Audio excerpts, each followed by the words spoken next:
What happens when the weakest wolf in the kingdom becomes the most dangerous woman alive? Tonight, you'll witness the story of Elara Thorne, the Omega servant publicly rejected by her fated mate, the Alpha King himself. They called her worthless. They laughed as she was cast aside. But what they didn't know was that rejection was just the beginning. This is a story of hidden power, brutal revenge, and a woman who rewrote the rules of an entire kingdom. Stay until the end to see how the girl they discarded became the Luna they feared. Hit that like button and drop a comment telling me what city you're watching from. The grand hall stank of wine, sweat, and ambition. Elara Thorne kept her eyes down as she moved through the crowd, refilling goblets that nobles barely acknowledged. Her hands were steady despite the tremor in her chest. She'd learned early that servants who flinched got noticed, and being noticed meant being punished. More wine, Omega, a lady in emerald silk snapped without looking up. Elara poured, the red liquid catching torchlight as it streamed into the crystal. The lady's companion, a broad-shouldered beta warrior, wrinkled his nose as Elara approached. "Can you smell that?" he muttered. Omega sent, like wet dog in desperation. They laughed. Elara moved on. She was used to it. Being an Omega in the Valdris Kingdom meant occupying the lowest rung of a society obsessed with hierarchy. Alphas ruled. Betas served them. Omegas existed in the margins, doing work no one else wanted to touch. For 23 years, Elara had been invisible. Orphaned as a child when her pack was slaughtered in what the kingdom called border skirmishes. She'd been taken in by the castle as an act of charity that everyone made sure she never forgot. She scrubbed floors, emptied chamber pots, and kept her head down. Tonight was different, though. Tonight was the bonding moon ceremony, where unmated wolves gathered in hopes that fate would reveal their destined partners.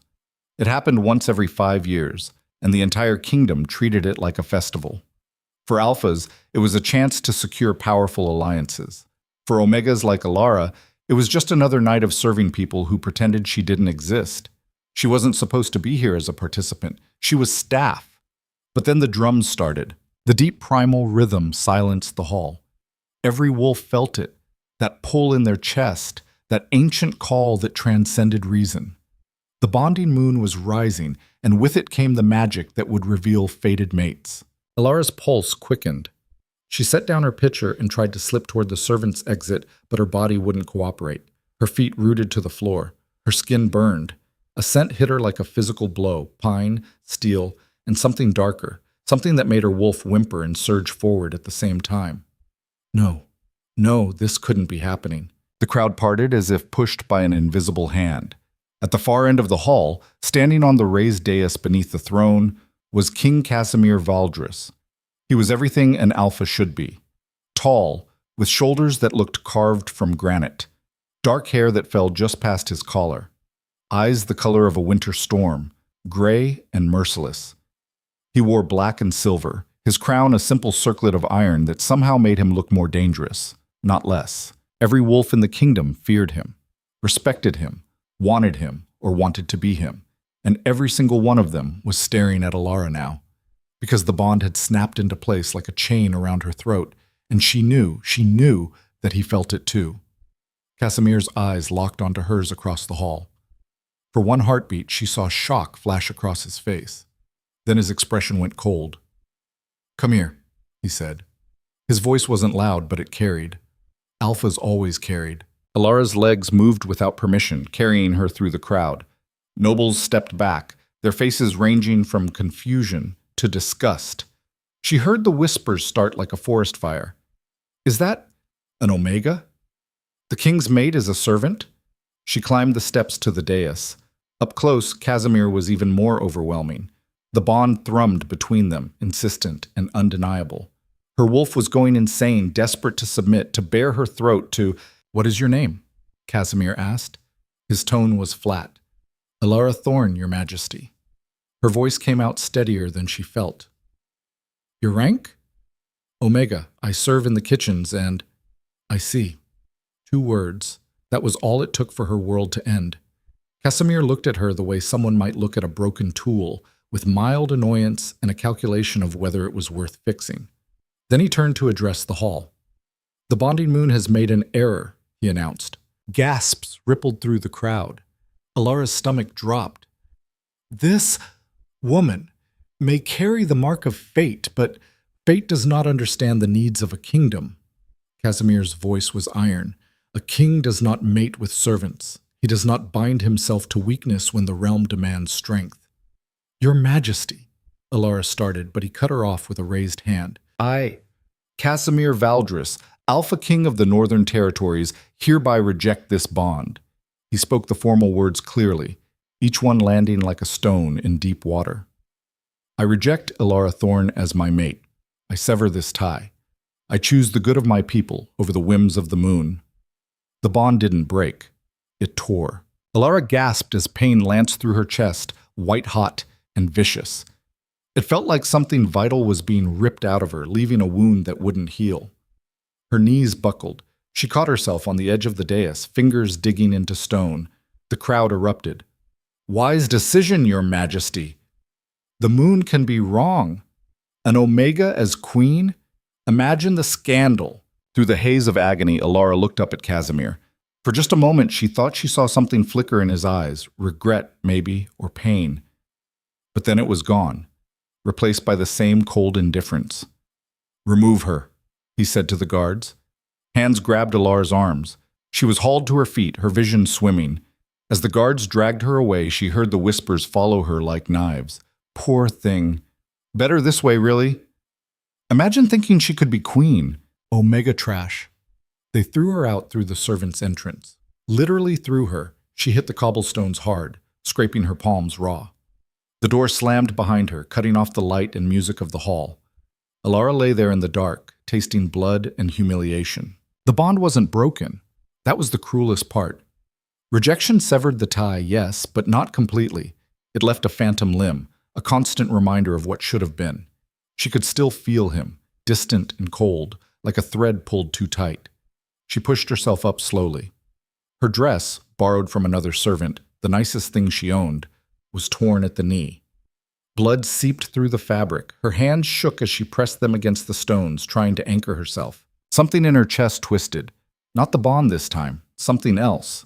Something old and sleeping that had just been jolted awake by pain and rage. For the first time in her life, Elara Thorne felt something other than fear when she thought about the people who'd hurt her. She felt anger.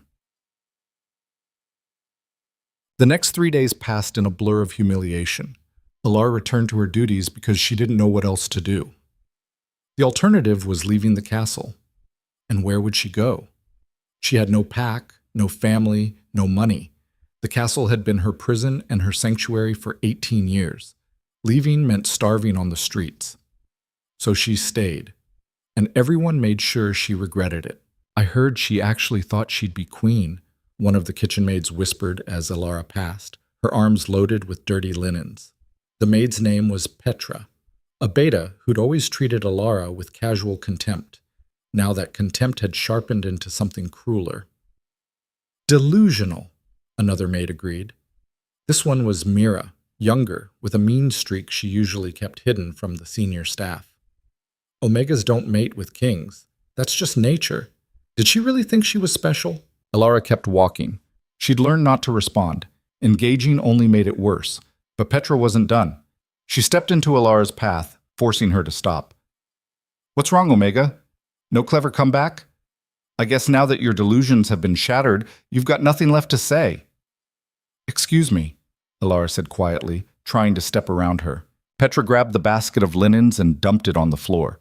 Sheets spilled across the stone, some landing in puddles of dirty water from the morning's mopping. Oops, Petra said, her smile vicious. Better clean that up before Mistress Gwen sees. You know how she gets about wasting her time. Mira giggled. A few other servants had stopped to watch, their faces ranging from uncomfortable to entertained. No one intervened. Elara knelt and began gathering the soiled linens. Her hands didn't shake. She wouldn't give them that satisfaction. You know what I heard? Mira said, crouching down next to Elara with false intimacy. I heard the king actually laughed after you left. Laughed. Can you imagine? He probably couldn't believe his bad luck, getting stuck with an Omega as his fated mate. That's not... Elara started, then stopped. What was the point? Not what? Not true? Mira leaned closer. Face it, Elara, you were a mistake. The moon got it wrong and the king fixed it. You should be grateful he didn't have you executed for the embarrassment. Something hot and sharp twisted in Elara's chest. Not tears. She was done crying. This was something else. Something that made her want to grab Mira by the throat and... She shoved the thought down. Violence wasn't allowed. Servants who fought got dismissed, and dismissal meant destitution. I need to finish my work, Elara said flatly. She gathered the last of the linens and stood, ignoring the way her knees protested. Petra blocked her path again. What's the rush? Afraid you'll miss your chance to scrub the king's floors? Maybe if you do a good enough job, he'll notice you exist. The other servants laughed. It was a chorus of cruelty, and Elara had to stand there and take it because fighting back meant losing everything. She met Petra's eyes. Are you done? Something in her tone made Petra's smile falter. Just for a second, there was uncertainty in the beta's expression, like she'd glimpsed something in Elara that hadn't been there before. Then the moment passed. Petra laughed again, louder this time, and stepped aside. Go on then, run along to your pathetic life. Elara walked away. Behind her the laughter continued, but she didn't hear it. Her mind was elsewhere, focused on the strange sensation that had bloomed in her chest when she'd wanted to hurt Mira. It had felt good. That terrified her more than the mockery. The bond wound still ached, but underneath it, something was growing. Elara first noticed it on the fourth night after her rejection. She was lying in her narrow cot in the servants' quarters, listening to the sounds of the castle settling. Two other Omegas shared the room, Clara and Bess, both older women who'd worked in the kitchens for decades. They were asleep, their breathing deep and even. Elara stared at the ceiling and tried not to think about Casimir. It didn't work. The phantom bond pulled at her, a constant reminder of what should have been. She could feel him sometimes, distant and cold, like a star too far away to touch. The rejection had severed the tie, but not cleanly. It left jagged edges that scraped against her consciousness. But that wasn't what kept her awake. What kept her awake was the way her senses had sharpened. She could hear conversations 3 rooms away. Earlier, she'd eavesdropped on 2 guards discussing the assassination attempt on the king. Apparently there had been another one just that afternoon, quickly hushed up before it could cause panic. The would-be assassin had been caught and executed, but no one knew who'd hired them. Elara had heard every word from the laundry room. Her sense of smell had evolved too. She could differentiate scents now in ways she never had before. Fear had a metallic tang. Arousal was warm and musky. Anger smelled like burning copper. And illness.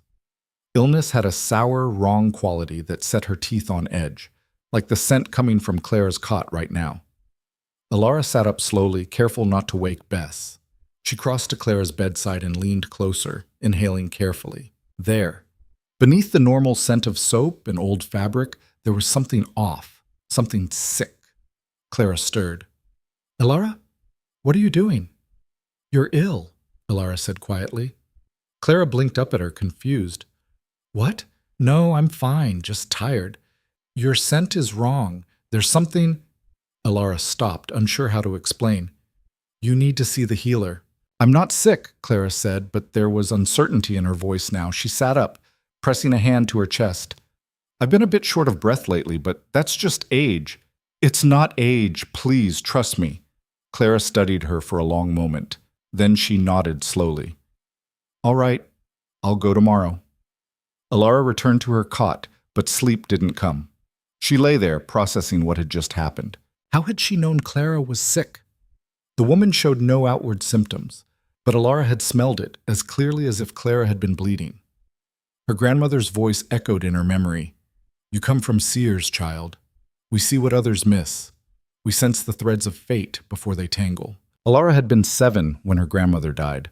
Most of her memories from before the massacre were fragments, images without context, words without meaning. But she remembered the stories her grandmother used to tell. Stories about their bloodline, about gifts that ran through certain families. At the time, Elara had thought they were just fairy tales.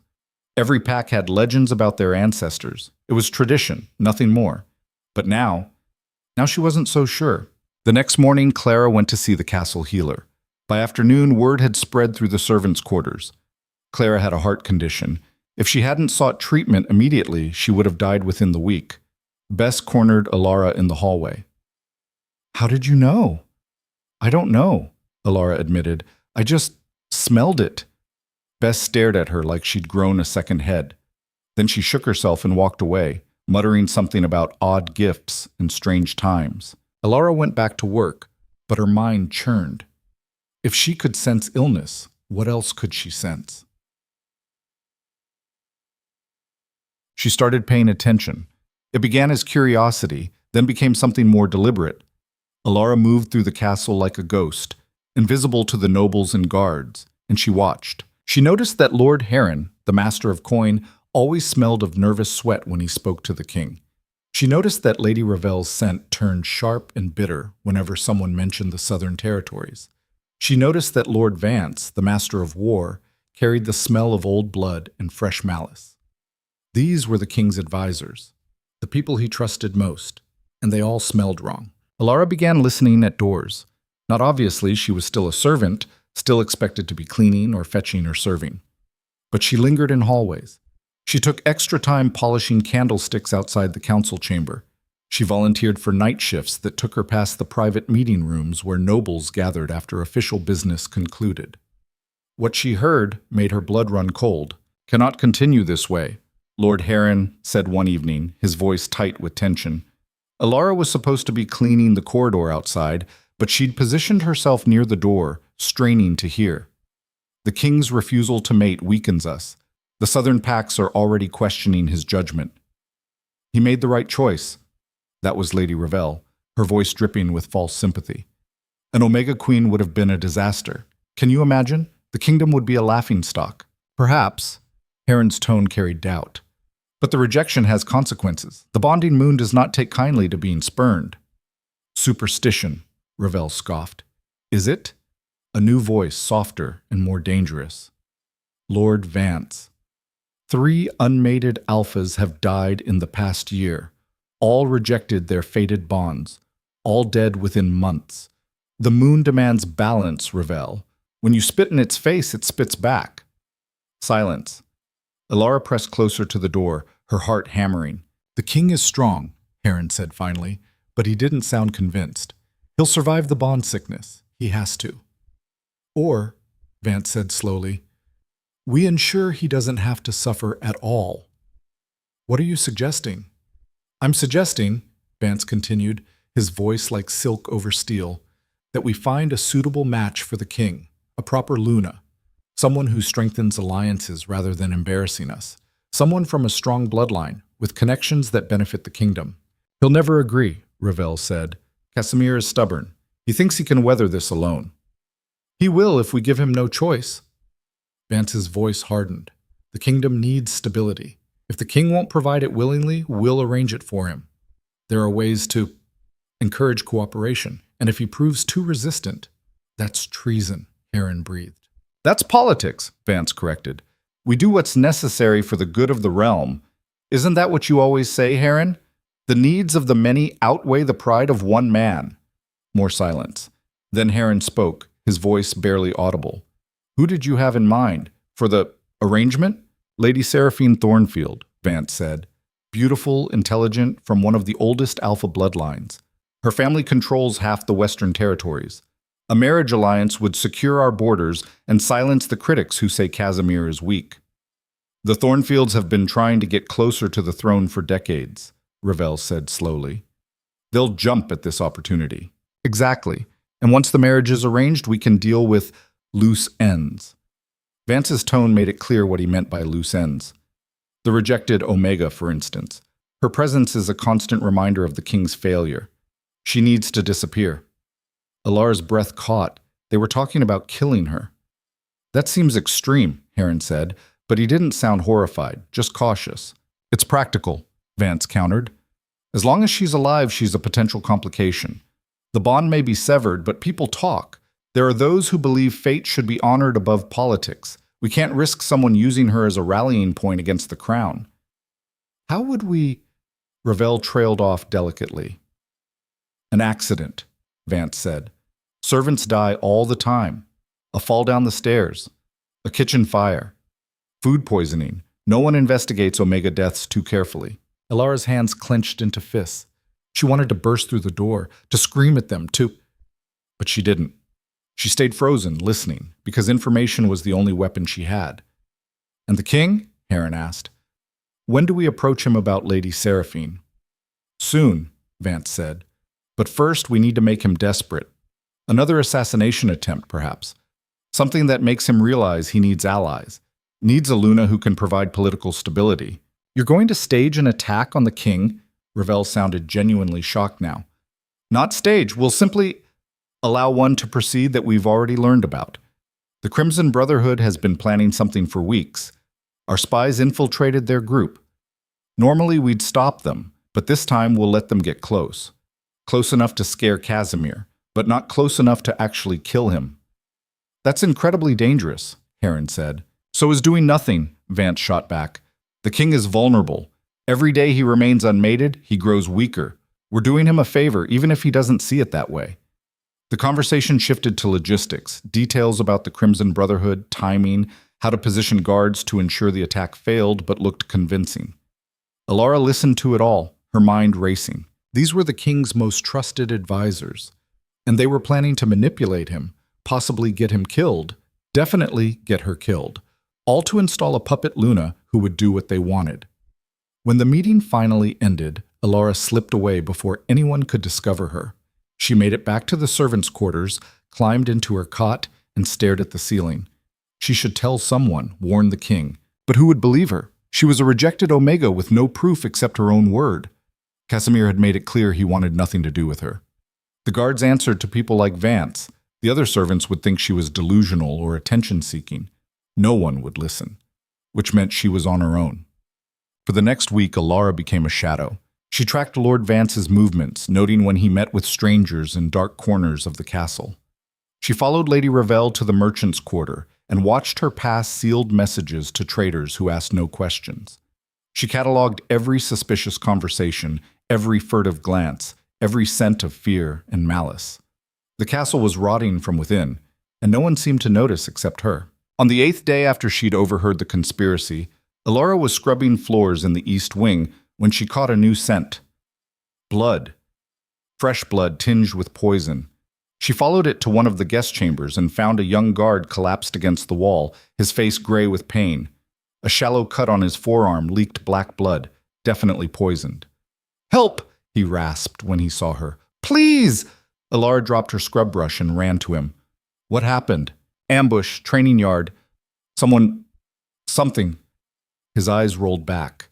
She pressed her hands to the wound, trying to slow the bleeding, but the poison was already spreading.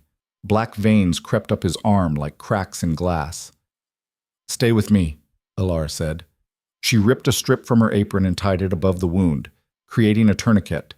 It wouldn't stop the poison, but it might slow it down. The guard's eyes focused on her briefly. "You're the Omega. The one the king." "Yes," Elara said shortly. "Don't talk. Save your strength." "Need to warn him." The guard coughed, blood flecking his lips. "They're coming. Tonight. The Brotherhood. They're already inside the castle." Elara's blood went cold. "How many?" "Don't know. 6, maybe more. Disguised as servants." His hand gripped her wrist with surprising strength. "Tell the king. Trust no one. They've infiltrated everywhere." Then his eyes glazed over, and he went still. Elara sat back on her heels, her hands covered in blood. Around her, the castle continued its normal routine. Servants cleaning, guards patrolling, nobles gossiping. No one knew that assassins were already inside. No one except her. And the king, who'd rejected her, who'd made it clear he wanted nothing to do with her, who wouldn't believe her even if she managed to reach him.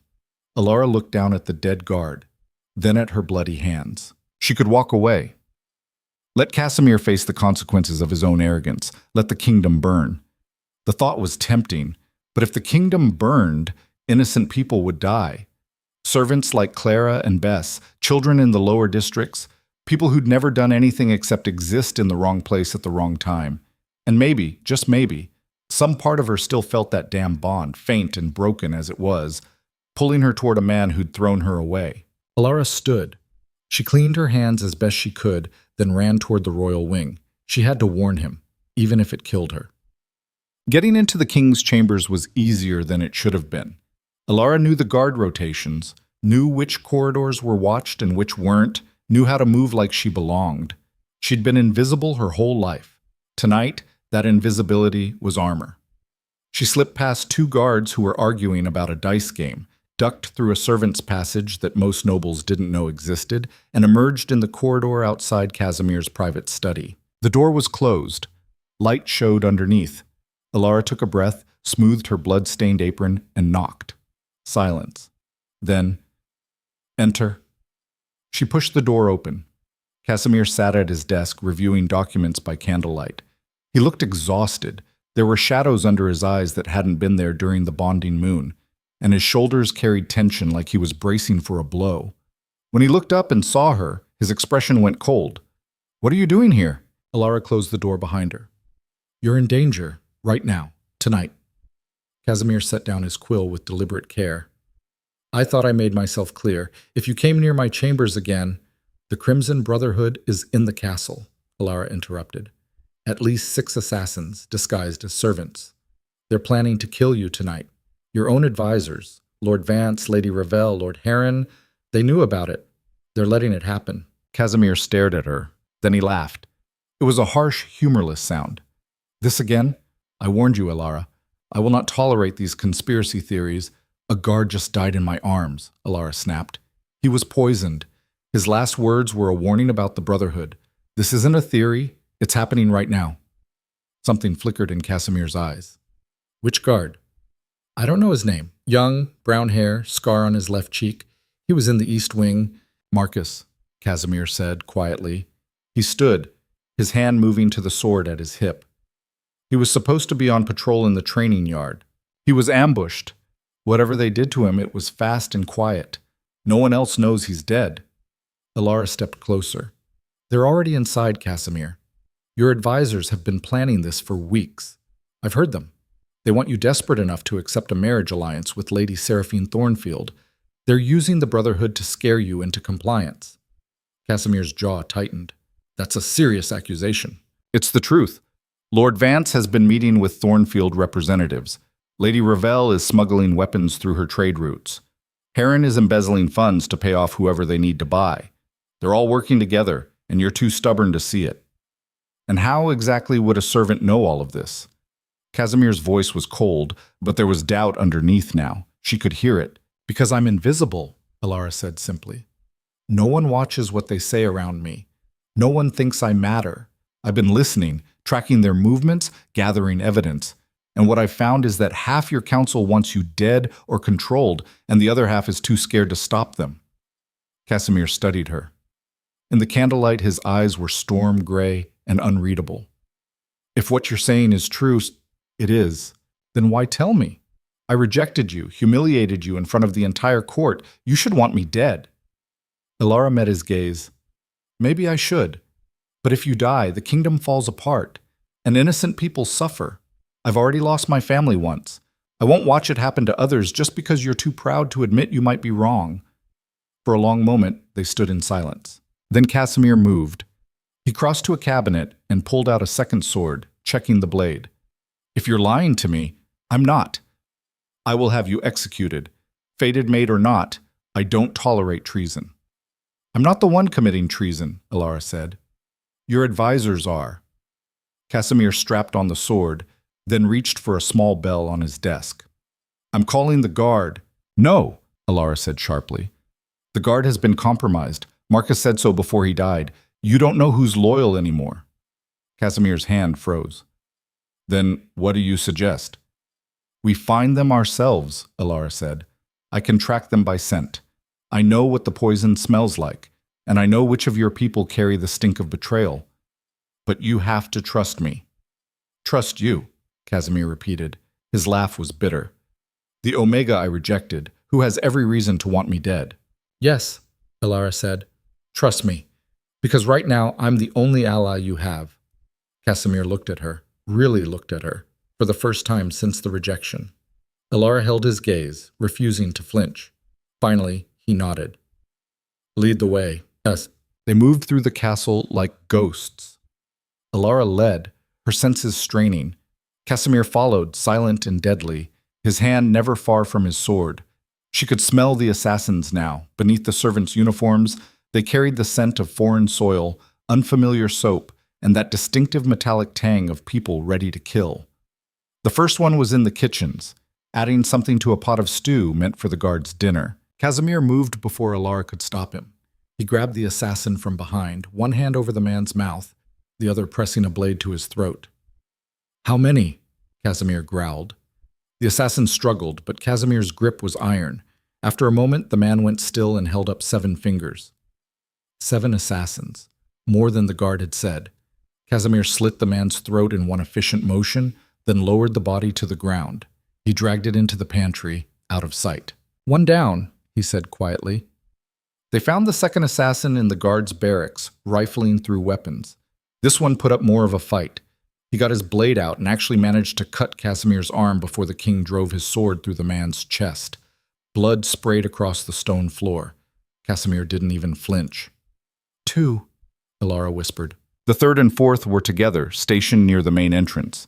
They must have been planning to block escape routes. Casimir took them both down in a blur of movement that Elara could barely follow. He was fast, brutal, efficient. This was the Alpha King at his most dangerous. When it was done, Casimir stood among the bodies, breathing hard. Blood stained his hands and clothes. "Where are the others?" he asked. Elara closed her eyes, focusing. She could smell them. Fear, adrenaline, the sharp scent of desperation. "They're heading toward your chambers. They know we found them. They're changing the plan." They ran. The corridor outside Casimir's study was empty, but Elara could smell them nearby. She pointed to the shadows. "There!" 2 assassins stepped out, blades drawn. Behind them, a third appeared, this one holding a crossbow. The bolt flew. Elara moved without thinking, shoving Casimir aside. The bolt grazed her shoulder instead of his chest, and pain exploded through her arm. Casimir caught her as she stumbled, then pushed her behind him.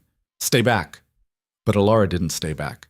Her vision had gone red around the edges, and that strange new power, the one that had been growing since the rejection, suddenly surged forward. She could see the patterns now, the way the assassins moved, the telegraphing of their attacks, the weaknesses in their stances. It was like reading a book written in violence. "Left!" she gasped, and Casimir dodged just as a blade came for his ribs. "Behind you," she said, and he spun, catching the crossbow assassin's next bolt on his sword. They moved together, Elara calling out threats before they materialized, Casimir following her directions without hesitation. It was a dance, brutal and bloody, and it worked. When the last assassin fell, Casimir turned to her, his eyes wide. "How did you—" "I don't know," Elara admitted. Her shoulder throbbed where the bolt had grazed her, and she could feel blood soaking through her sleeve. "I just see things, patterns, like I know what's going to happen before it does." Casimir stared at her. Then he grabbed her uninjured arm and pulled her into his study, slamming the door behind them. "Who are you?" he demanded. "What are you?" "I'm Elara Thorne," she said, swaying slightly. The adrenaline was wearing off and blood loss was making her dizzy. "The Omega you rejected, the one who just saved your life." Casimir looked at her for a long moment. Then he crossed to a cabinet and pulled out bandages. "Sit down before you fall down." Elara sank into a chair. Casimir knelt beside her, his hand surprisingly gentle as he examined the wound on her shoulder. "You took a bolt meant for me," he said quietly. "Yes." "Why?" "Because you're a fool, but you're not a bad king," Elara said. "And because if you die, this kingdom falls apart." Casimir's hands stilled. "Not because of the bond?" "The bond you rejected?" Elara laughed, but it came out bitter. "No, the bond is broken. I did this because it was the right thing to do." Casimir resumed bandaging her shoulder. His touch was careful, professional. When he finished, he sat back on his heels. "I was wrong," he said. Elara blinked. "What?" "About you, about the rejection." Casimir's voice was rough. "I thought you were weak. I thought an Omega couldn't possibly be what the kingdom needed. I was wrong." "Yes," Elara said. "You were." He met her eyes. I'm sorry. 2 words. They should have felt like vindication, like victory. Instead, they just made her tired.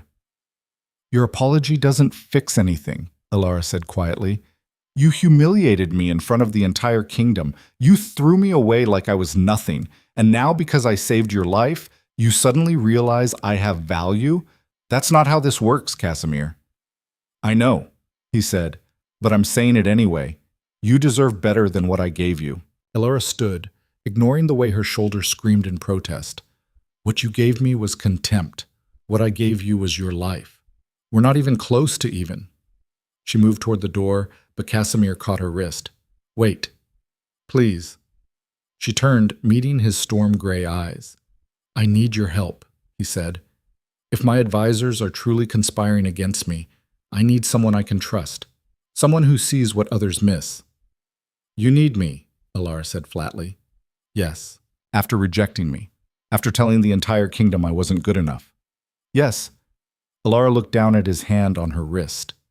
She could still feel the ghost of the bond, faint and broken, pulling her toward him. She hated it, hated him, hated herself for even considering what he was asking, but she also knew he was right. The conspiracy went deep, and he needed allies. If I help you, she said slowly, it's not for you. It's for the kingdom, for the people who'll die if your enemies take over. I understand.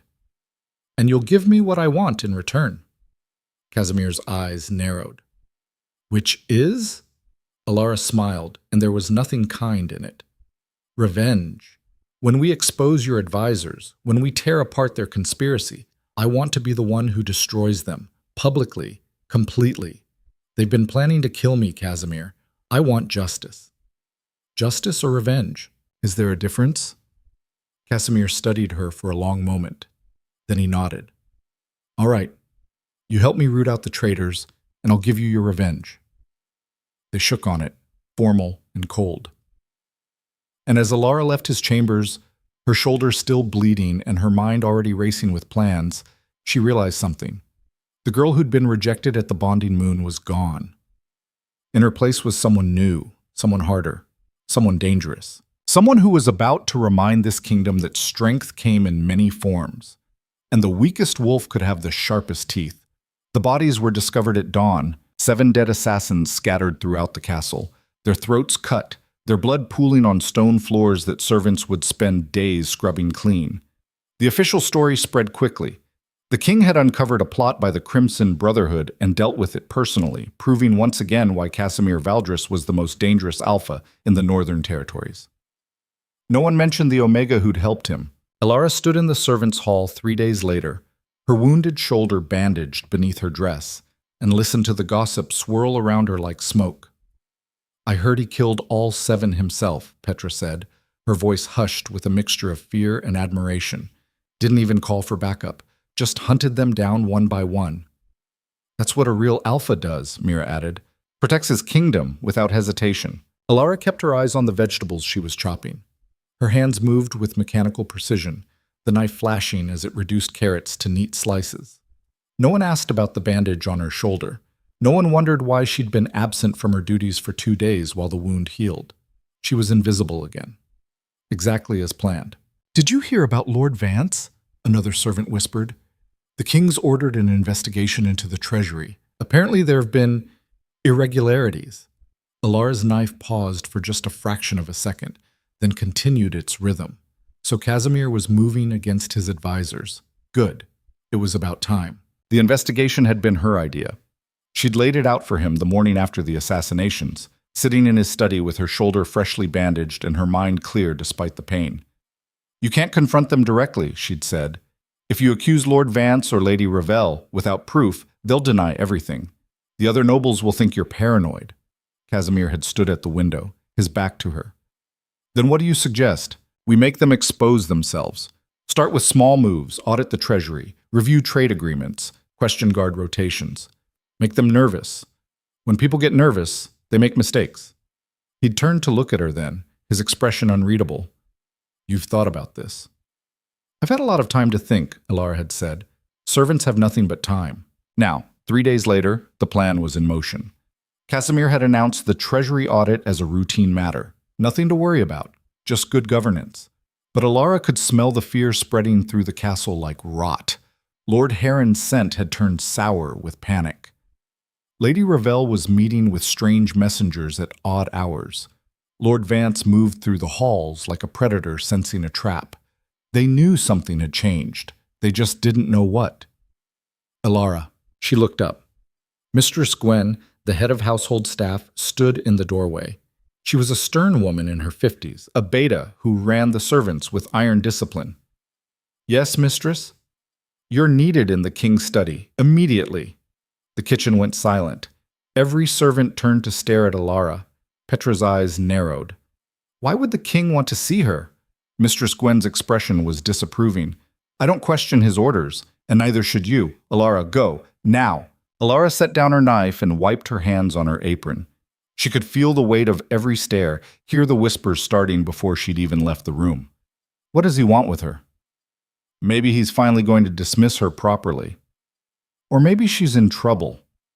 Elara walked through the castle with her head high, ignoring the looks.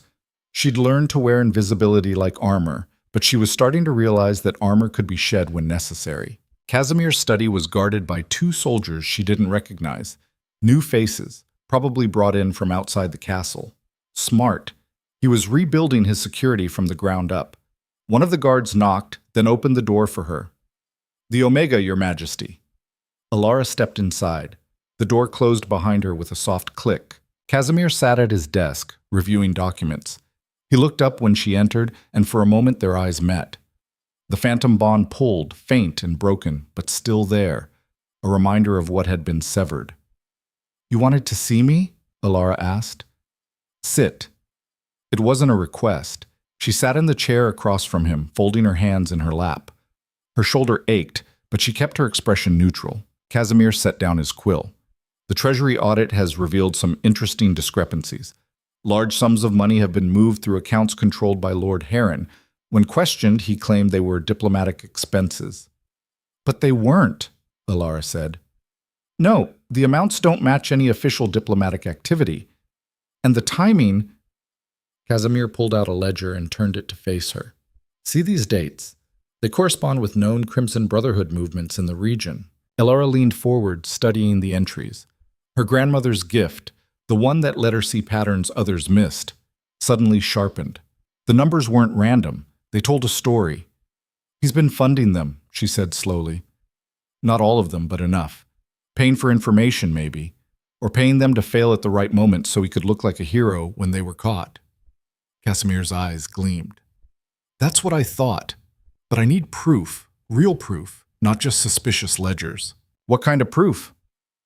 A confession. Or evidence that directly ties him to the Brotherhood. Casimir leaned back in his chair. Which is why I'm sending you into the city. Elara blinked. What? Lord Heron has a townhouse in the merchant district. He meets his contacts there, thinks it's more discreet than the castle. I need you to get inside and find something we can use against him. You want me to break into a lord's house? Elara's voice rose slightly. I'm a servant, not a spy. You're a survivor, Casimir corrected, and you're invisible. People don't notice servants. You can move through places I can't, hear conversations I'll never be privy to. That's valuable. That's dangerous, Elara shot back. If I'm caught, you won't be caught. You don't know that.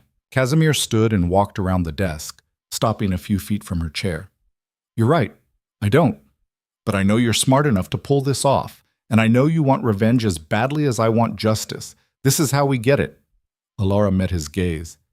And if I refuse, then we lose our best chance at exposing the conspiracy, and Lord Heron continues to rot the kingdom from within. Casimir's voice was hard. I'm not going to force you, but I'm going to ask you to remember that innocent people are depending on us to stop this. The manipulation was obvious, but that didn't make it less effective. Elara hated that he was right. Hated that she cared about those innocent people more than she cared about her own safety. What's in the townhouse? She asked. Records, probably. Correspondence. Maybe even direct evidence of his meetings with Brotherhood operatives. Casimir returned to his desk and pulled out a map of the city. The house is here, in a quiet district. He keeps minimal staff, a cook, a housekeeper, maybe 1 or 2 guards. You'll go in as a new hire. I've already had someone forge the references. You were that confident I'd agree? I was that hopeful, Casimir said. There was something almost like respect in his voice. You've surprised me, Elara. I didn't expect the Omega I rejected to become the most valuable ally I have. I'm not your ally, Elara said sharply. We have a temporary arrangement. Don't confuse that with loyalty. Casimir's expression darkened, but he nodded. Fair enough. Will you do it? Elara looked at the map, then at him. Every instinct screamed that this was a trap, that she was being used, that nothing good could come from this. But she thought about the guard who died in her arms, about Clara, who would have died without warning, about all the people who'd suffer if the conspiracy succeeded. I'll do it, she said, but I want something in return. We already have a deal. A new deal, Elara interrupted. If I get you proof of Heron's guilt, you make me your official spy. Not a servant who occasionally does favors, an actual position with protection and resources. Casimir studied her. That's a bold request for someone who was cleaning floors a week ago. A week ago, you were about to die and didn't even know it, Elara countered. I'd say my value has increased. A smile tugged at the corner of Casimir's mouth. It was the first genuine expression she'd seen from him since the rejection, and it transformed his face from cold king to something almost human. Done, he said. Get me proof, and you'll have your position. They shook hands. His grip was firm, warm, and the bond flickered between them like a dying ember trying to catch flame. Elara pulled her hand back quickly. When do I leave? Tonight.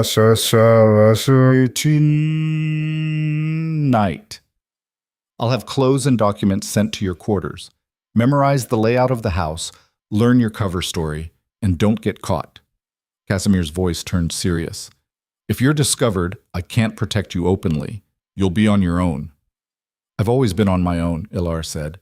This is nothing new. She left the study and made her way back through the castle, her mind already racing with plans and possibilities.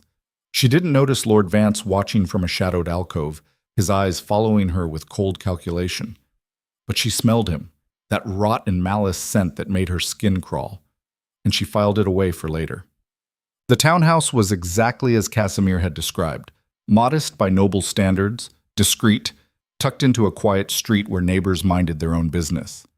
Elara arrived just after sunset, dressed in simple servant's clothes with her references clutched in one hand. The housekeeper who answered the door was an older woman with suspicious eyes and the rigid posture of someone who took her position very seriously. You're the new girl? The housekeeper asked. Yes, ma'am. Elara Thorne. I have my references. I'll see them. The woman snatched the papers and scanned them with a critical eye. After a long moment, she grunted. Fine. You'll do. The last girl ran off without notice, probably found a better position. I need someone who can cook, clean, and keep their mouth shut. Can you manage that? Yes, ma'am. Good. I'm Mistress Kael. You answer to me, and you don't bother Lord Heron unless he specifically requests your presence. Understand? Yes, Mistress Kael. The housekeeper led her inside. The townhouse was well appointed but not ostentatious. Dark wood furniture, thick carpets, expensive but understated. It spoke of old money and careful discretion. Your quarters are in the back, Mistress Kael said, moving briskly through the halls. You'll rise at dawn, prepare breakfast, clean the main rooms, and assist with dinner. Lord Heron doesn't keep regular hours, but when he's here, you stay out of his way. Elara followed, her senses cataloging everything. 3 floors, narrow hallways, multiple exits, good for escape if necessary. She could smell old wine, expensive tobacco, and underneath it all that same nervous fear scent she detected on Lord Heron at the castle. Is Lord Heron here now? Elara asked. No, he's at the castle attending to the king's business. He'll be back late tonight, probably. Mistress Kael stopped at a small room near the kitchen. This is yours. Settle in, then come help with dinner preparation. The room was tiny, a bed, a wash basin, a trunk for belongings. But it was more than Elara had at the castle, and it had a window that looked out onto the street. She unpacked her few belongings, then joined Mistress Kael in the kitchen. For the next several hours, Elara played the perfect servant. She chopped vegetables, stirred pots, cleaned counters, and said very little. Mistress Kael watched her with sharp eyes, testing her competence. But Elara had been doing this work her entire life. She passed every test. Lord Heron returned just before midnight. Elara heard him before she saw him, the heavy tread of boots, the sound of a cloak being removed, the irritated muttering of a man under stress.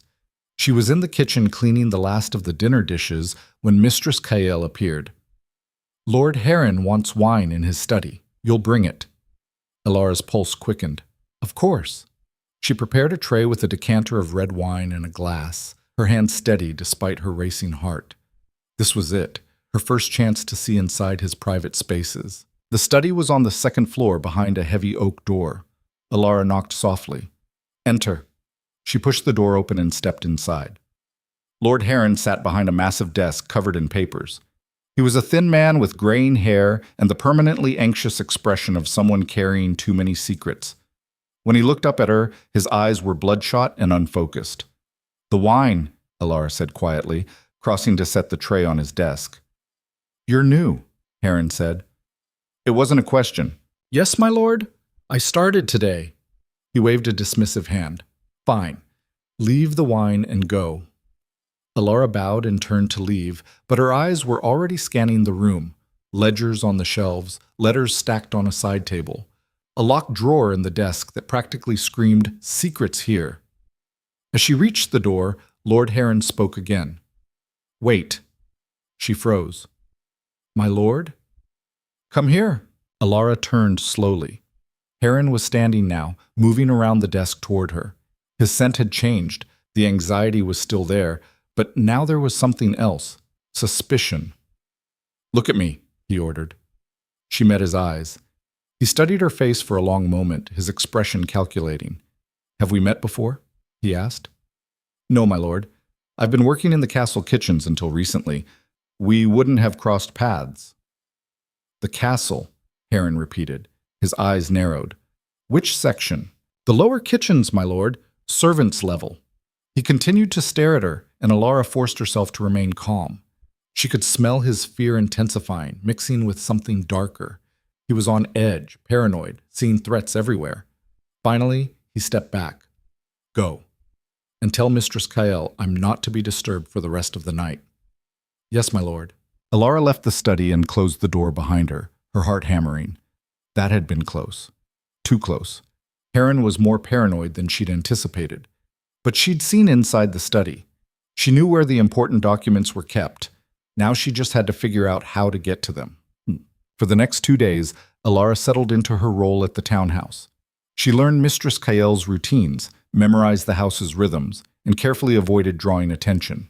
Lord Heron came and went at irregular hours, sometimes staying for meals, other times disappearing for days. But Elara noticed patterns that others missed. Late at night, after Mistress Kael had retired, Heron received visitors.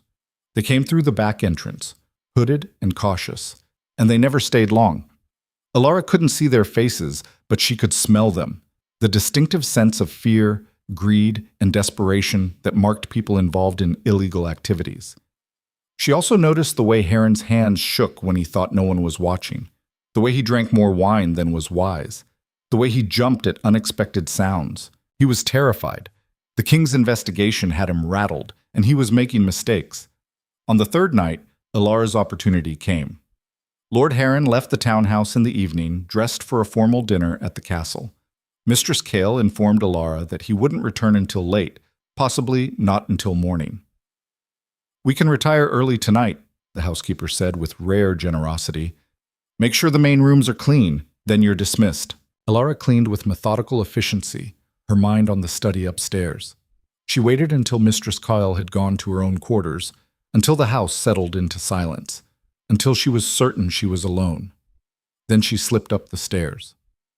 The study door was locked, but Elara had anticipated that. She'd spent years in the castle learning which locks could be picked with a bent wire and which required actual keys. This one was old, simple. It took her less than a minute to get inside. The room was dark. Elara lit a single candle and set it on the desk, then began searching. She started with the obvious places: the desk drawers, the shelves, the stacked papers on the side table. Most of it was mundane: household accounts, correspondence with other nobles about trivial matters, dinner invitations. Nothing incriminating. She moved to the locked drawer she'd noticed on her first visit. This lock was newer, more complex. It took several attempts and a thin piece of metal she'd fashioned from a broken spoon before she heard the satisfying click. Inside, she found letters. Elara pulled them out carefully, her hands trembling slightly. The first few were coded, strings of numbers and symbols that made no sense. She set those aside for later analysis. The fourth letter made her breath catch. It was written in plain language, addressed to H, from someone who signed only as the broker. The contents were damning.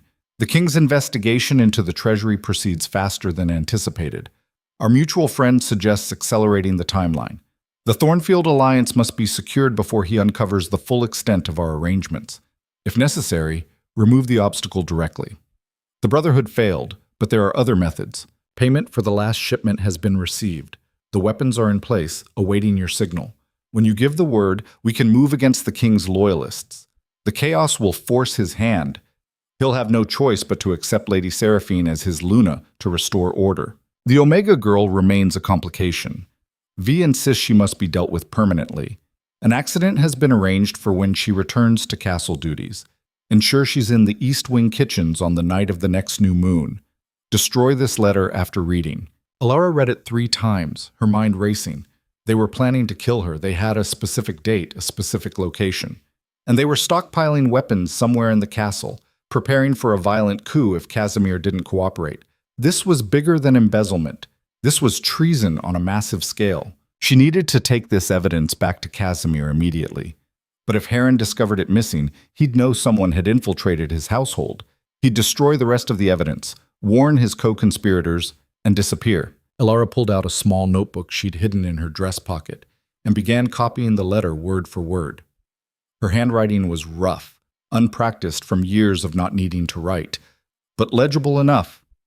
She worked quickly, her ears straining for any sound of someone approaching. She was halfway through when she heard the front door open downstairs. Her heart stopped. Heavy footsteps in the entrance hall. Lord Heron's voice, slurred with drink. "Mistress Kale, I need—" "Oh, she's already retired." More footsteps. Coming up the stairs. Elara shoved the original letter back into the drawer, her hands shaking.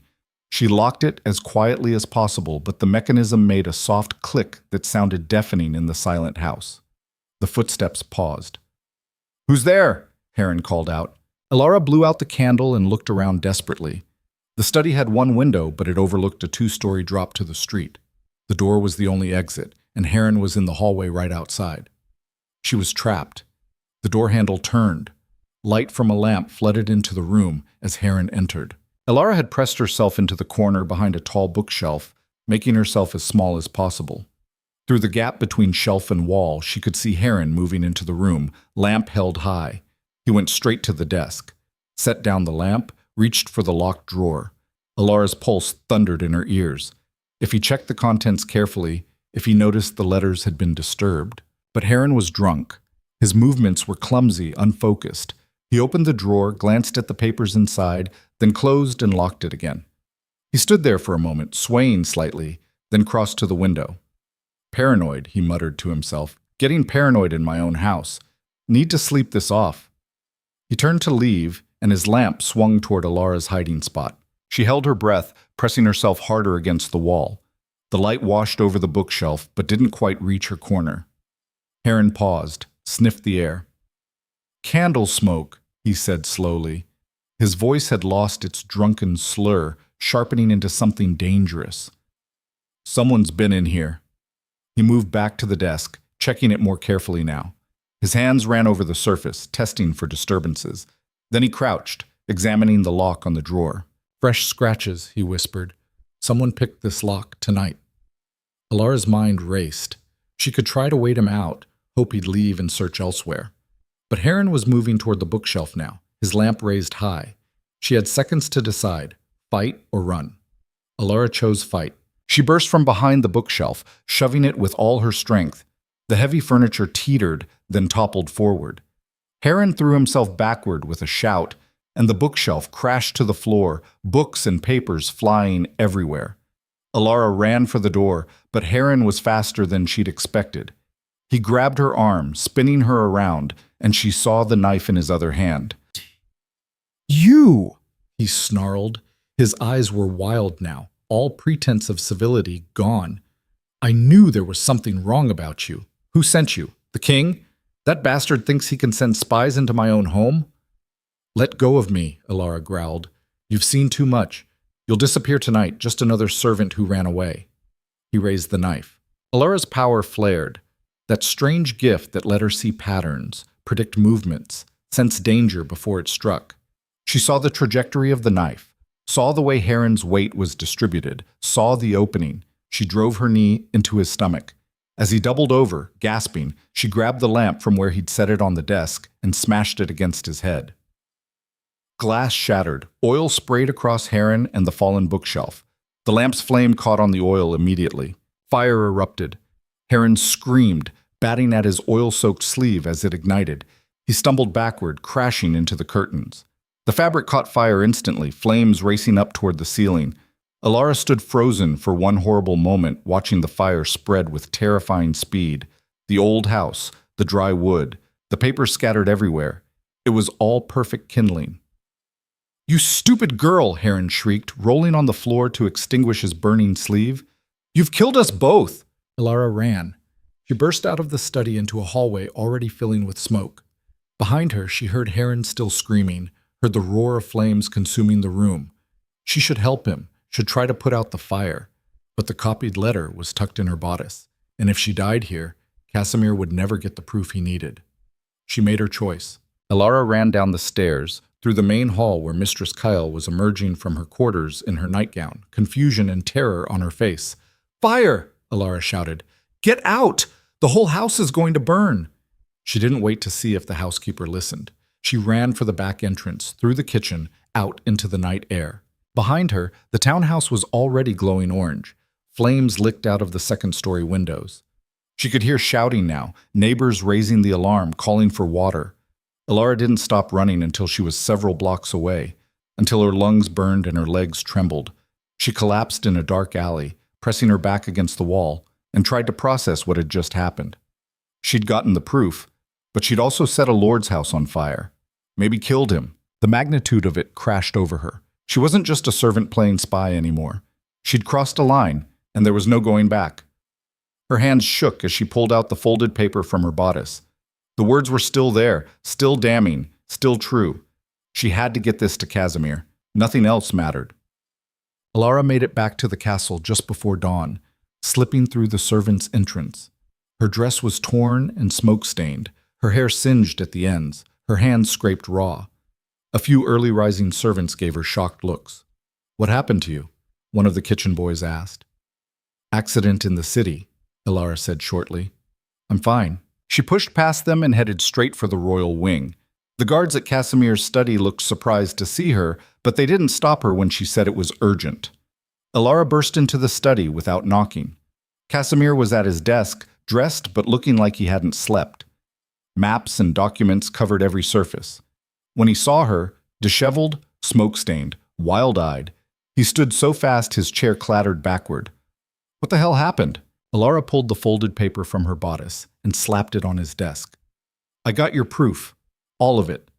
Everything you need to expose Heron, Vance, Ravel, and their entire conspiracy." Casimir grabbed the paper, his eyes scanning the words. As he read, his expression darkened with each line. "This is..." He looked up at her. "This is exactly what we needed. This proves everything. The embezzlement, the weapons, the Thornfield alliance, the plan to force me into a political marriage or kill me if I refused." "I know," Elara said. Her voice was shaking now, adrenaline wearing off and leaving exhaustion in its wake. "But there's a problem." "What problem?" "Lord Heron caught me in his study, tried to kill me. I defended myself with a lamp and..." She gestured vaguely at her smoke-damaged appearance. "His townhouse burned down. The whole thing, probably. I don't know if he got out." Casimir stared at her. The silence stretched for a long moment. Then he laughed. It started as a chuckle, then grew into genuine laughter that echoed through the study. Elara stared at him like he'd lost his mind. "You're laughing?" she said incredulously. I just told you I maybe killed a lord and burned down his house. I know, Casimir said, still grinning. It's perfect. Don't you see?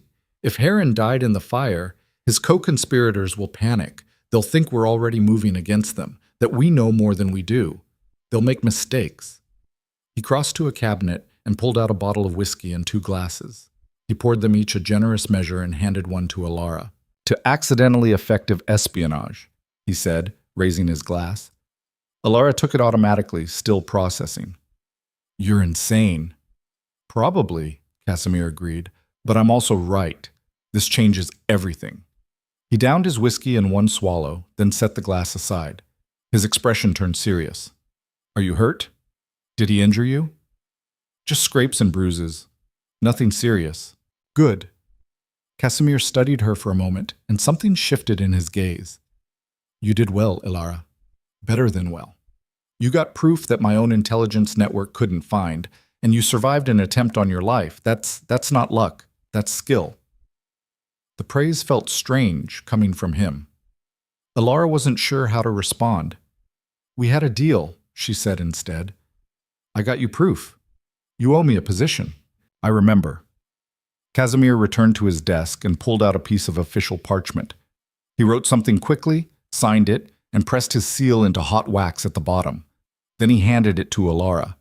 She read it, her eyes widening. By order of His Majesty King Casimir Valdris, Elara Thorne is hereby appointed to the position of Royal Intelligence Operative, with full authority to act on behalf of the Crown in matters of security and investigation.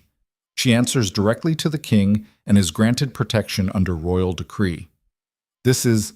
Elara looked up at him. This is more than I asked for. You earned it, Casimir said simply. Besides, I need someone I can trust. Someone who sees threats I miss, who can move through places I can't. He paused. Someone who isn't afraid to burn down a house, if that's what it takes to protect the kingdom. Elara folded the decree carefully and tucked it into her bodice next to the copied letter. What happens now? Now? Casimir's smile was cold and sharp. Now we spring the trap. The fire will force them to move faster than they planned. They'll be desperate, and desperate people are sloppy. We'll use this letter to identify where they've hidden the weapons, who else is involved, and when they're planning to strike. And then? And then we destroy them. He met her eyes. All of them, publicly, permanently, exactly like you wanted. Elara felt a shiver run through her that wasn't entirely from fear. This was what she'd asked for, what she'd demanded as payment for her help. Revenge. I need to clean up, she said, and sleep. I haven't slept in 2 days. Go, rest, but keep that decree with you at all times. If anyone questions your authority or tries to harm you, show them that seal. Casimir's voice turned hard. And if they still cause problems, you have my permission to deal with them however you see fit. Elara nodded and turned to leave. Elara? She stopped at the door, looking back. Casimir's expression was complicated, respect, gratitude, and something else she couldn't quite name. Thank you. For risking your life, for... He paused, seeming to struggle with the words. For not letting me die when you had every reason to want exactly that. Don't thank me yet, Elara said. This isn't over. She left before he could respond. As she walked back through the castle toward her quarters, Elara felt the decree pressed against her skin, warm and real. She was no longer just a servant. She had power now, authority, protection. But she also had enemies who wanted her dead, and they'd just learned that she was more dangerous than anyone had anticipated. The war was just beginning, and Elara Thorne was ready. The war was just beginning. News of Lord Heron's death reached the castle by midday. His body had been found in the ruins of the townhouse, burned beyond recognition, but identifiable by the signet ring still on his charred finger. The official report called it a tragic accident, a lamp overturned, a man too drunk to escape the flames. Elara listened to the announcement from the back of the great hall, her face carefully blank. Around her, nobles murmured their shock and sympathy. No one looked at her. No one suspected. But Lord Vance did. She saw it in the way his eyes scanned the crowd, searching. In the way his jaw tightened when the cause of death was announced. In the sharp, acrid scent of suspicion that rolled off him in waves. He knew someone had been in that house. He just didn't know who. Yet. Elara slipped out of the hall before the formal mourning period was announced. She needed to move while Vance and his co-conspirators were still off balance, still reacting instead of planning. She found Casimir in the training yard, working through sword forms with an intensity that spoke of barely controlled rage. His movements were precise, brutal, each strike landing with enough force to split the practice dummy's wooden core. "We need to talk," Elara said. Casimir drove his blade through the dummy's chest, then pulled it free. Sweat darkened his shirt, and there was a wild energy in his eyes that hadn't been there before. About what happens next. Heron's death will panic the others. They'll either go to ground or accelerate their plans. We need to know which. Casimir wiped sweat from his forehead with the back of his hand. "I've had guards watching Vance and Ravel since dawn. Nothing unusual so far. They're too smart to meet openly. They'll use intermediaries, coded messages, dead drops." Elara crossed her arms, her mind already 3 steps ahead. "We need to think like them. If I were Vance right now, what would I do?" "Run," Casimir said. "No. Running admits guilt. He'll double down. Convince you that Heron acted alone, that the Treasury irregularities were just one corrupt official, not a systemic conspiracy." Elara's mind raced, patterns forming the way they always did now. "He'll offer you a scapegoat, someone to blame for everything so you stop looking deeper." Casimir's eyes narrowed. "Who? Someone expendable. Someone whose death or disgrace would satisfy your need for justice without exposing the real conspiracy." Elara paused, meeting his gaze directly. "Someone like me." The words hung in the air between them, a crow cawed from somewhere in the castle walls, sharp and mocking. "They know someone infiltrated Heron's house," Elara continued, her voice steady despite the fear coiling in her gut. "They know someone got evidence. If Vance can identify me as that person, he can discredit everything I found. Make it look like I'm a scorned Omega seeking revenge against the lords who supported your rejection. Plant evidence that I started the fire deliberately to murder Heron." Casimir's grip tightened on his sword until his knuckles went white. "He wouldn't dare." "He would. He has to. I'm the threat now, not you." Elara stepped closer, close enough to see the flecks of gold in his storm-gray eyes. "Which means we need to move faster than he can. We need to find those weapons before he moves them. We need to expose the Thornfield connection before he can sever it, and we need to do it publicly so he can't spin the narrative." "How long do we have?" "Days, maybe hours." Elara met his eyes. "The letter mentioned the new moon. That's 5 days from now. Whatever they're planning, it culminates then." Casimir was silent for a moment, his expression calculating in that way she'd learned meant he was running through battle strategies. Then he sheathed his sword with a metallic rasp. "Come with me." He led her through the castle to a section she'd never entered, the war room, where strategy was planned and battles were won or lost before a single sword was drawn. Maps covered the walls, some so old the ink had faded to brown. Models of the castle and surrounding territories filled a massive table in the center, tiny wooden figures representing guard positions and supply routes. Casimir gestured to the castle model. "If you were hiding weapons inside these walls, where would you put them?" Elara studied the layout, her gift kicking in. That pattern recognition that had saved her life more than once showed her the flow of the castle, where servants went, where guards patrolled, where shadows fell. She traced possible routes with her finger, feeling the grain of the wood beneath her skin. Somewhere with easy access to the outside, somewhere servants go regularly so traffic doesn't look suspicious, somewhere large enough to hide substantial cargo. She stopped at one section of the model, her finger pressing down. The wine cellars.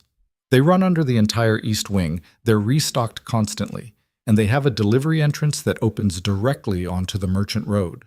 "The cellars are checked regularly," Casimir said, but his tone suggested he was already seeing what she saw.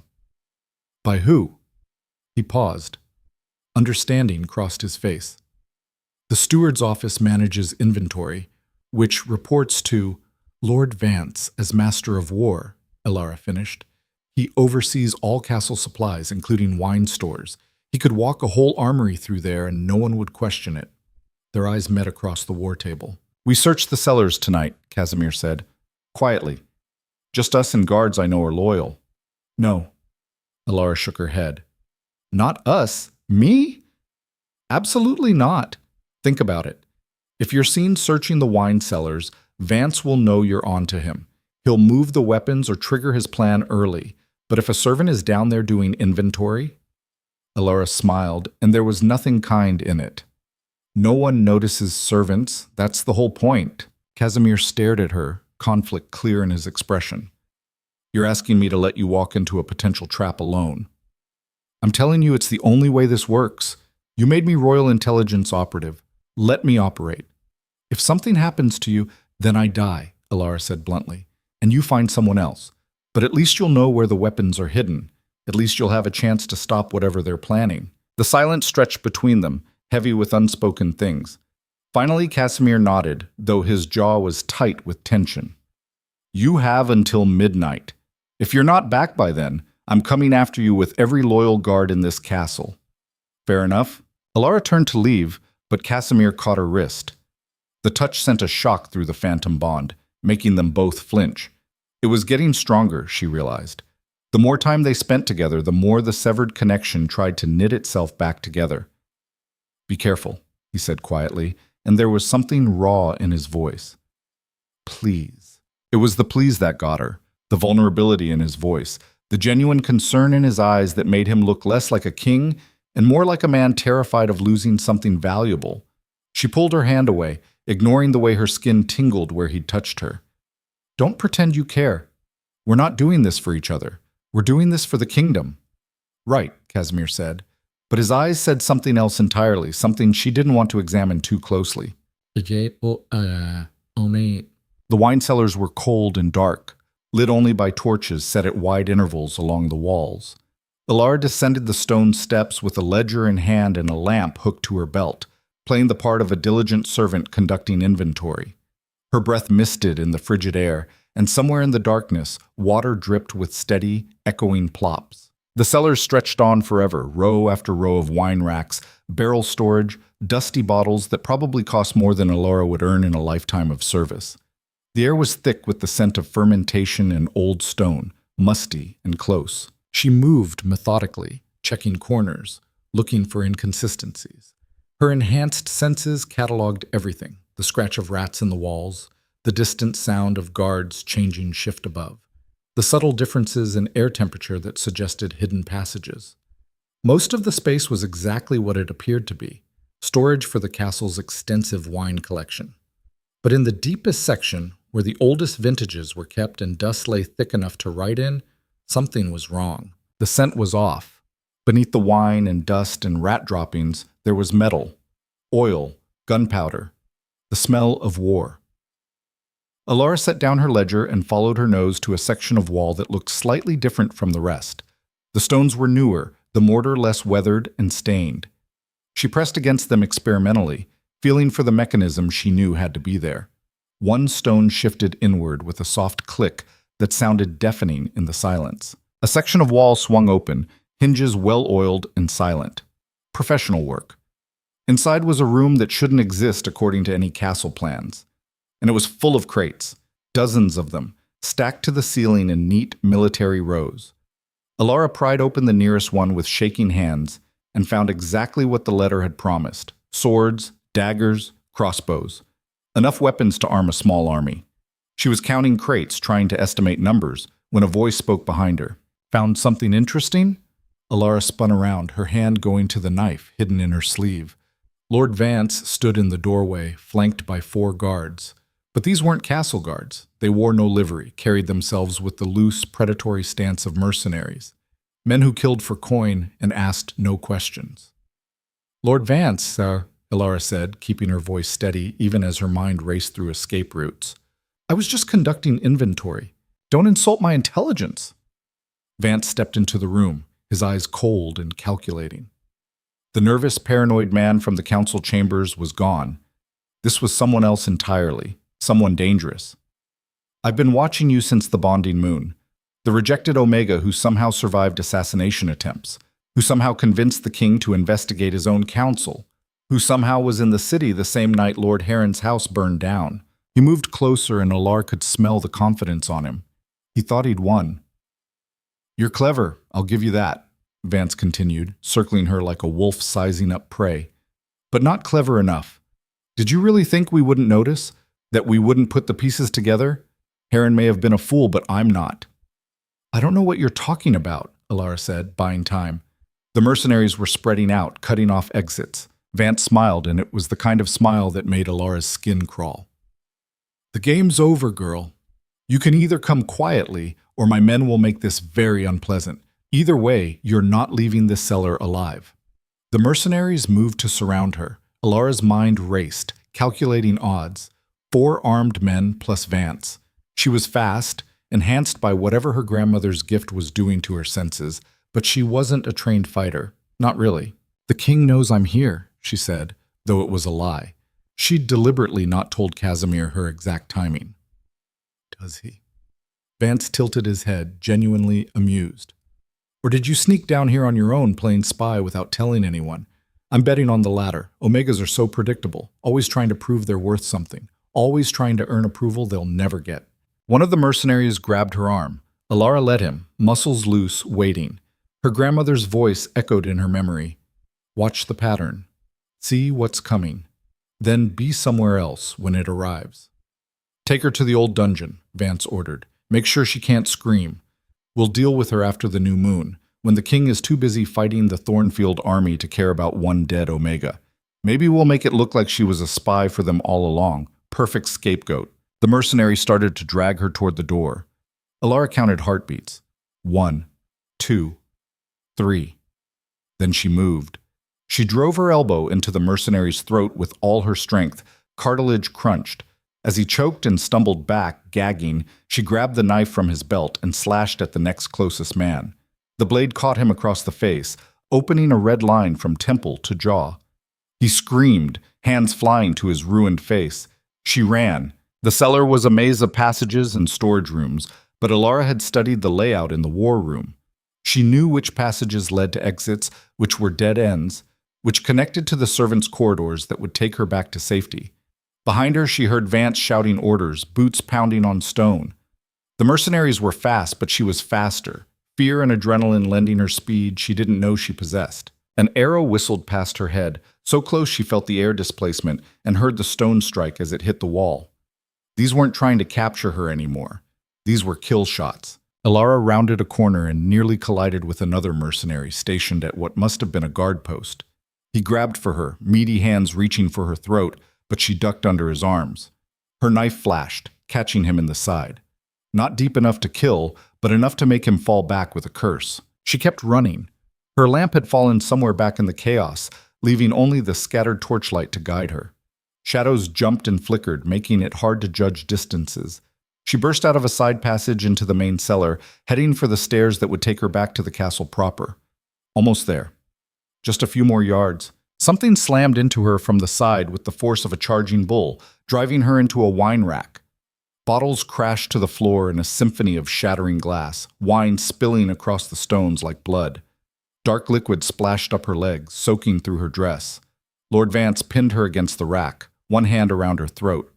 He was stronger than he looked, all wiry muscle and rage, and his eyes burned with something beyond anger. This was personal now. "You stupid meddling girl," he snarled, spittle flying from his lips.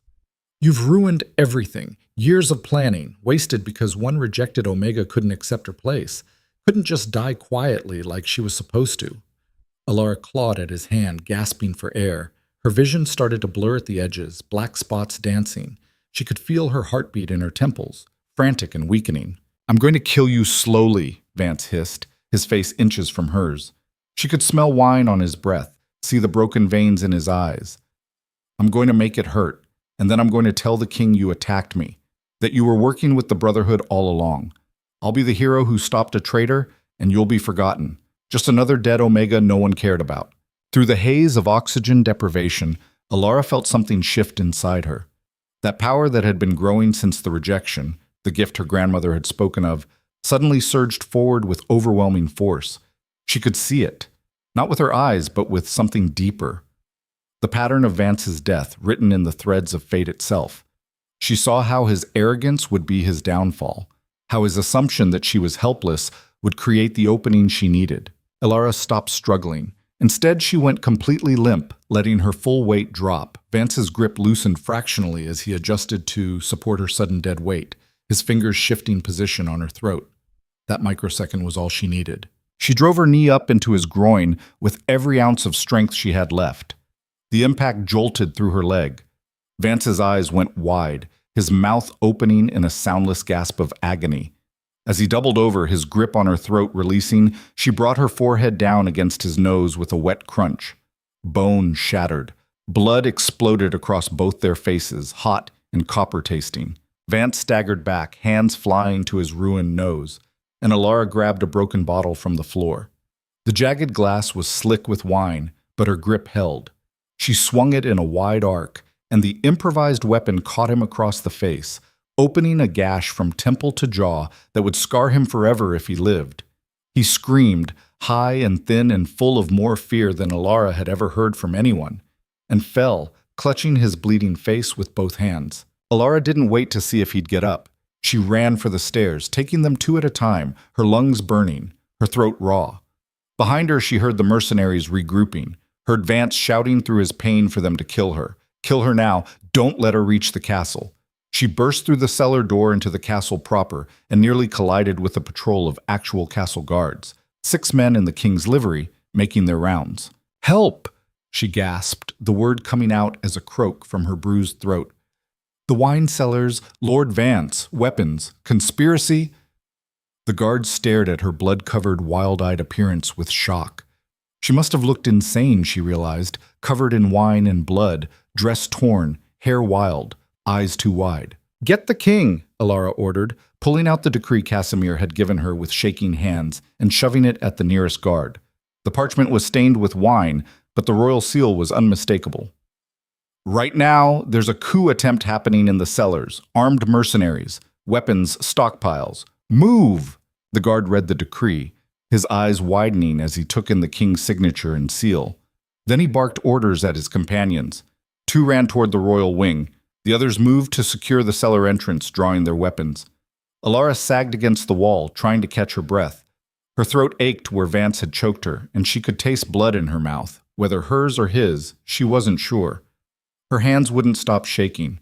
But she was alive, and she'd found the weapons. Within minutes, the castle erupted into controlled chaos. Bells rang, calling guards to stations. Servants were hustled to safety. The calm, orderly world of the castle transformed into something military and dangerous. Casimir arrived with what looked like half the castle guard, all loyal men he'd personally vetted. His face was dark with fury when he saw Elara's condition, and for a moment she saw something feral flash in his eyes. The alpha beneath the king. What happened? His hands hovered over her, wanting to check for injuries, but not quite daring to touch. "Vance," she croaked. Her voice was barely there, throat too damaged for more than whispers. "In the cellars. He has mercenaries. The weapons are there. Everything from the letter. Enough to arm 200 men, maybe more. He tried to kill me." Casimir's jaw clenched so hard she heard his teeth grind. "Stay here. I'm ending this." "I'm coming with you," Elara said. "You can barely stand." "I'm coming with you," she repeated, pushing off the wall. Her legs were steadier than she'd expected. "This is my fight too." Casimir looked like he wanted to argue, but something in her expression must have convinced him. He nodded curtly. "Stay behind the guards. If there's fighting, you run. Understand?" "Sure," Elara lied. They descended into the cellars together, an army at their backs. The wine-stained corridor looked like a battlefield already. Broken glass crunching underfoot, dark liquid pooling in the uneven stone. The fight, when it came, was brief and brutal. Vance's mercenaries were outnumbered 3-1 and had nowhere to run. Some surrendered immediately, dropping their weapons and raising their hands. Others fought with the desperate fury of men who knew they were dead either way. Elara watched it unfold with detached clarity, her gift showing her the patterns. Who would live? Who would die? Where the blood would fall? It was like watching a play she'd already seen. When it was over, the cellars were silent except for the groans of wounded men and the drip of spilled wine mixing with spilled blood. Casimir found Lord Vance huddled in a corner of the hidden weapons room, still clutching his ruined face. Blood seeped between his fingers from the gash Elara had given him. He looked small now, pathetic, nothing like the powerful lord who'd tried to strangle her. "On your knees," Casimir ordered. Vance struggled up, swaying. When he took his hands away from his face, Elara saw the damage clearly. The broken nose, the deep gash that would leave a permanent scar, the fear in his eyes that no amount of arrogance could hide. "You can't do this," Vance spat, blood bubbling from his nose. "I'm a lord of the realm.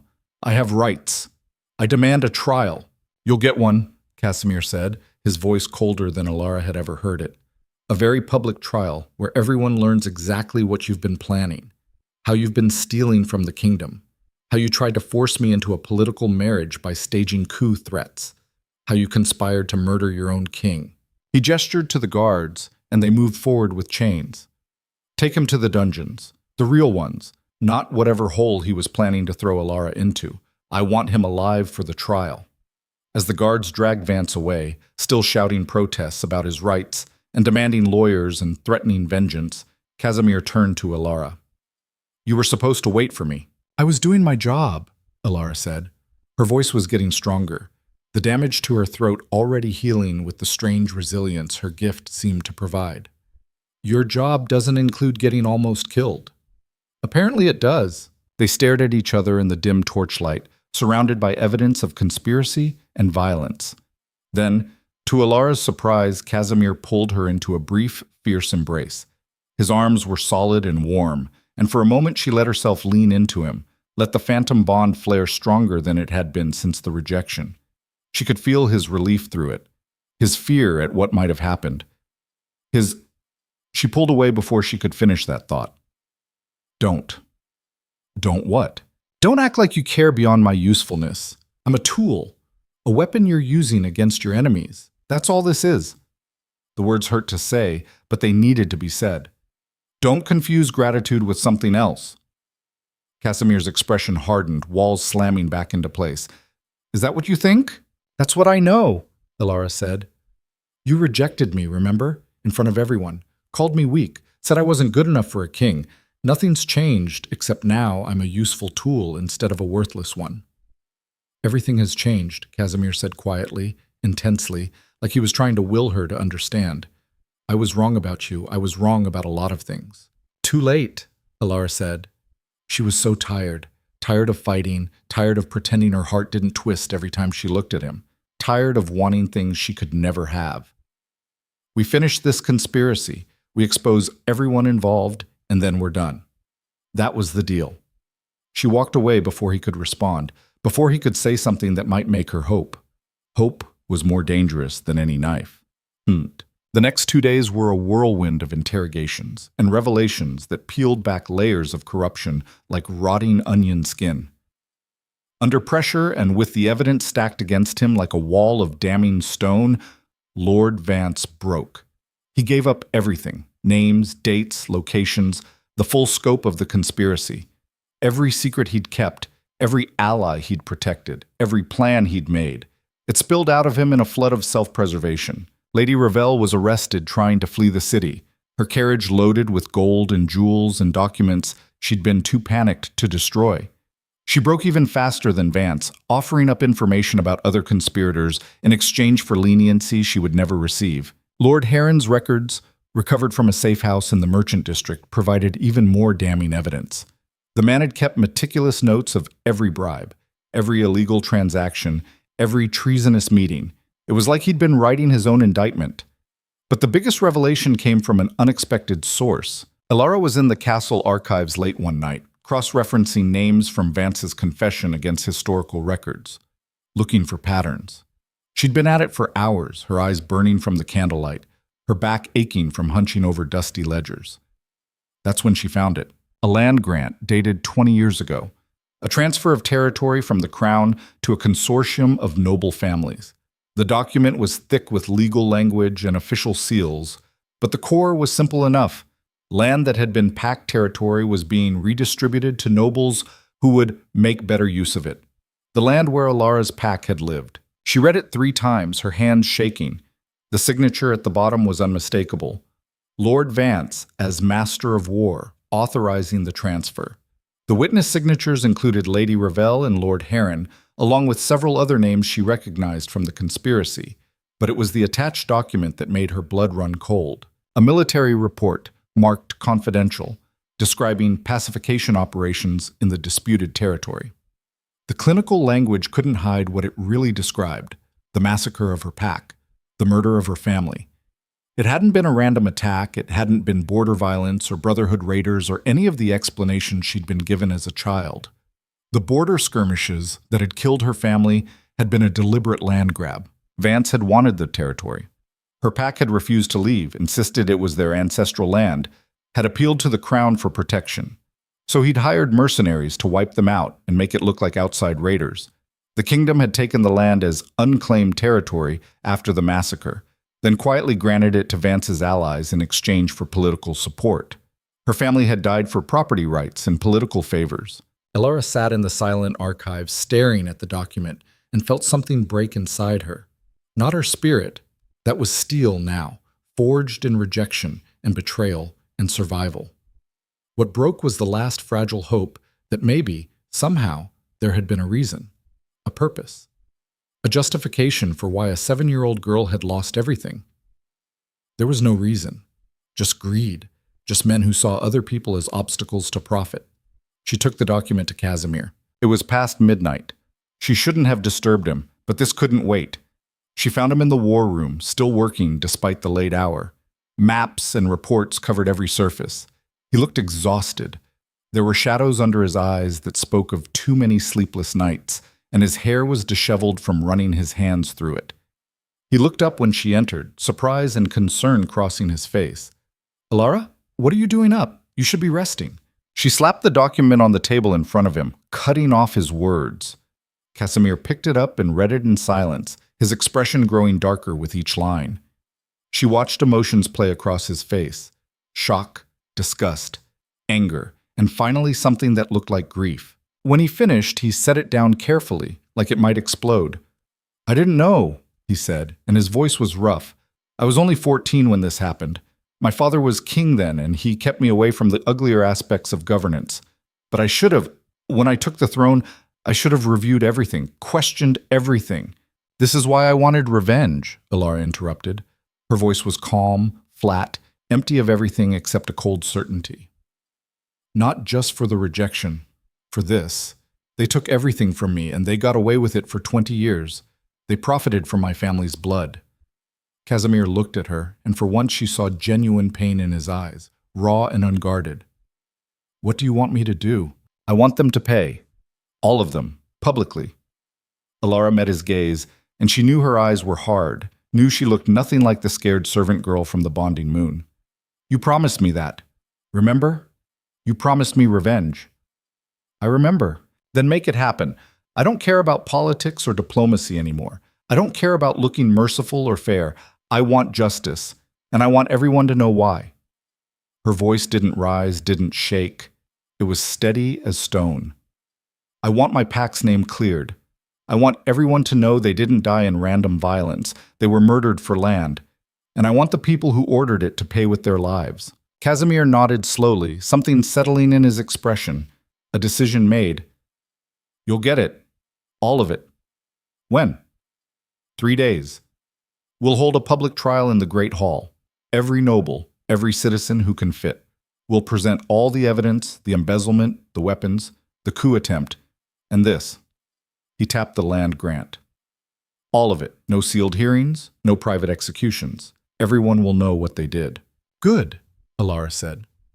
Then, because she had to know, "Will people believe it? Will they care about a pack that died 20 years ago?" "They'll care when they see this was never about one pack," Casimir said. Vance's confession mentioned other land grabs, other pacification operations. He and his allies have been doing this for decades, stealing land, murdering anyone who stood in their way, then covering it up. Your pack wasn't the first, but you'll make sure they're the last. Something loosened in Elara's chest. Not forgiveness, she would never forgive, but purpose, direction, a path forward that led to more than just her own pain. "Thank you," she said quietly. "Don't thank me," Casimir said. This is what should have been done 20 years ago. I'm just correcting my father's failure." They stood in silence for a moment, the weight of history and injustice and coming reckoning heavy between them. "You should sleep," Casimir said finally. "The next few days will be difficult.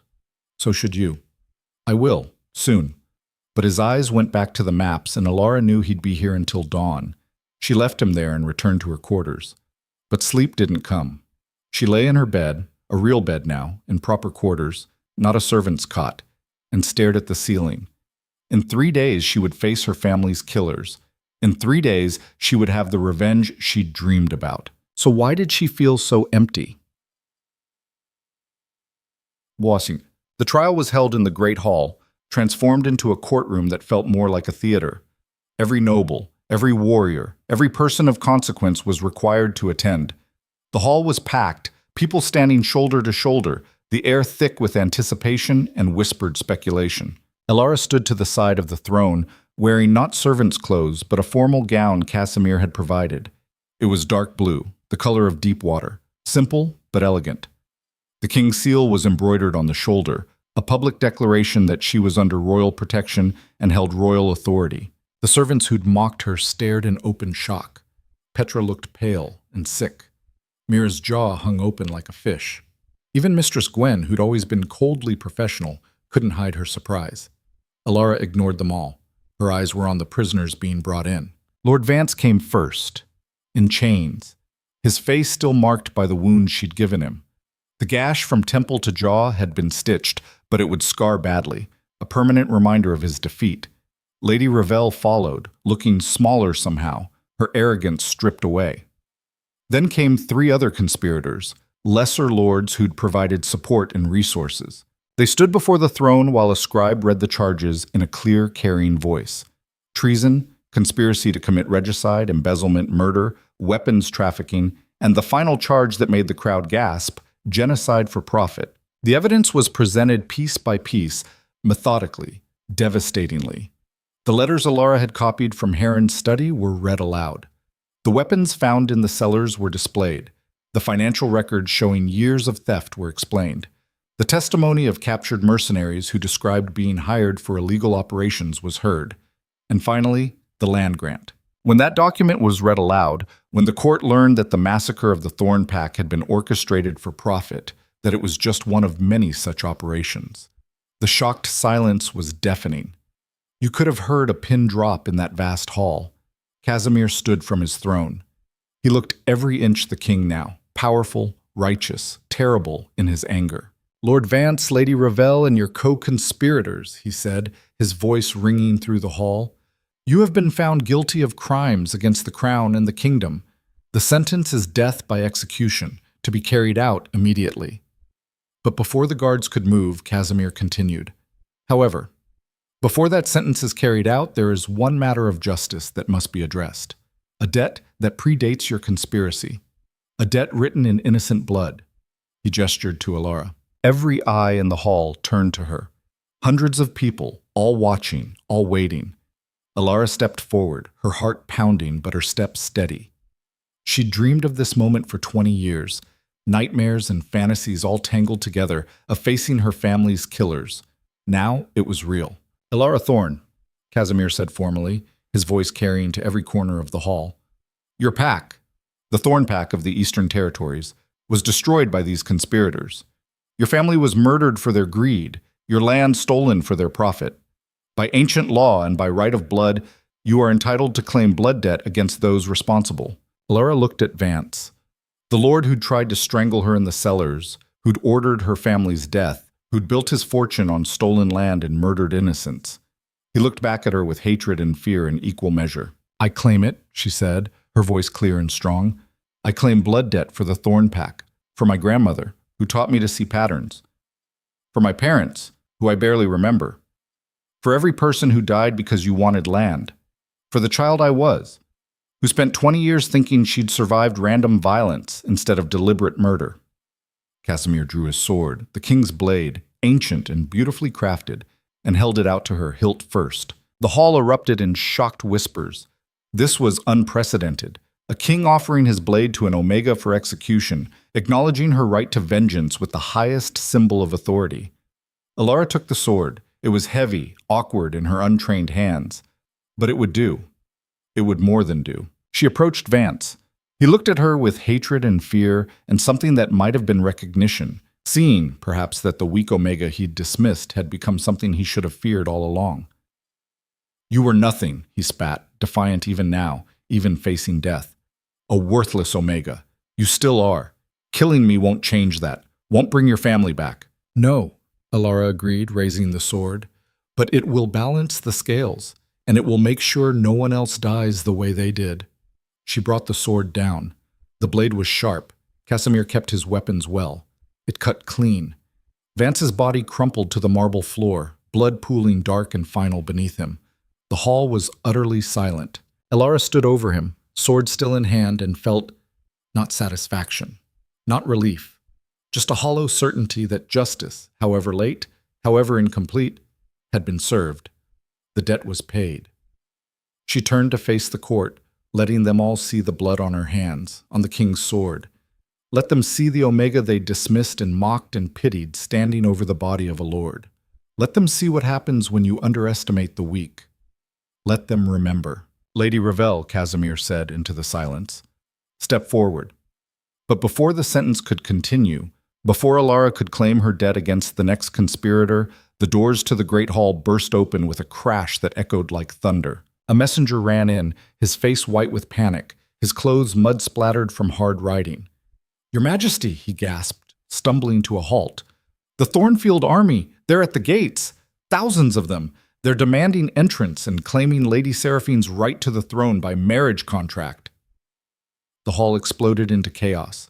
Nobles shouting, guards moving to defensive positions, people pushing toward exits. Casimir's eyes met Elara's across the blood-stained marble and the body between them. The conspiracy hadn't ended with Vance's death. It had just revealed its true face. The Thornfields were here, and they'd brought an army. Casimir moved before the echoes of the messenger's words had faded.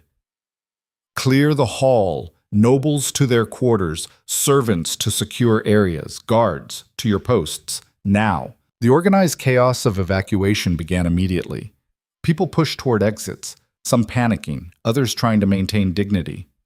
Elara stood frozen in the center of it all, Casimir's sword still in her hand, Vance's blood still pooling at her feet. "Elara." Casimir was suddenly beside her, his hand on her shoulder. "I need you to—" "No," she said, cutting him off. Her mind was racing, patterns clicking into place with crystal clarity. "This isn't an invasion. It's theater." "What?" "Think about it." Elara turned to face him, ignoring the crowd flowing around them like water around stones. "The Thornfields show up now? Right in the middle of Vance's execution? Right when we've exposed the entire conspiracy?" She shook her head. "They were waiting, watching. This is coordinated."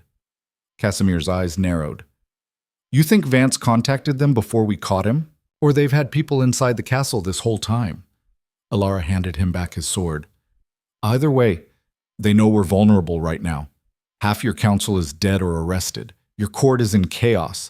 Your king just watched an Omega execute a lord. They're counting on you being too destabilized to mount an effective defense." "Then they miscalculated." Casimir's voice was hard.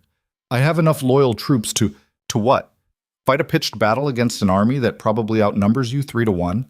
Elara grabbed his arm. "They want you to fight, that's the point. While you're busy defending the castle, they'll position themselves as the reasonable alternative, the stable leadership.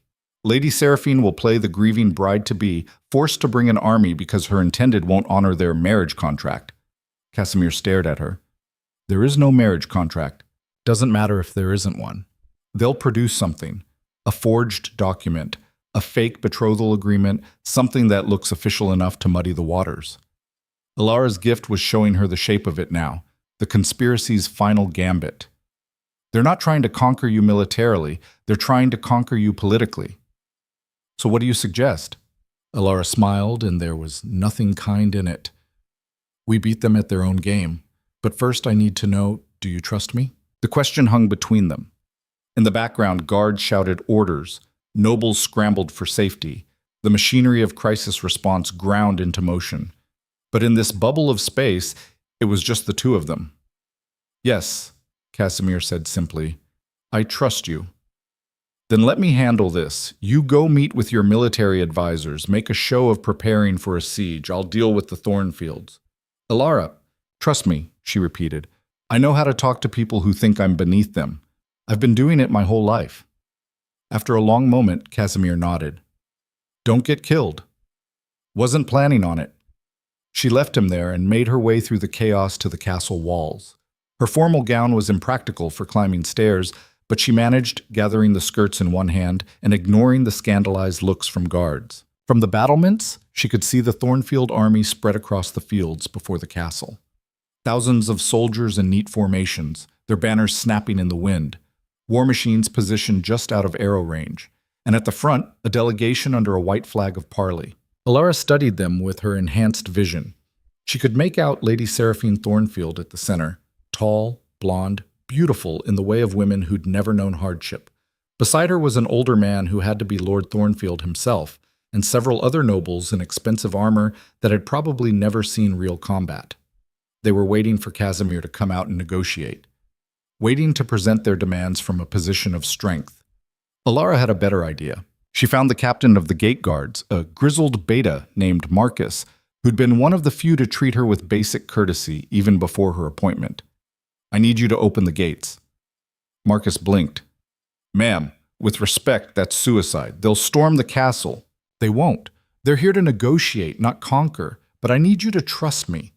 She showed him her decree again, the king's seal catching the light. "Open the gates. Let their delegation in. Just the delegation. No more than 10 people." Marcus looked deeply unhappy, but he nodded. "On your authority, ma'am." "On my authority."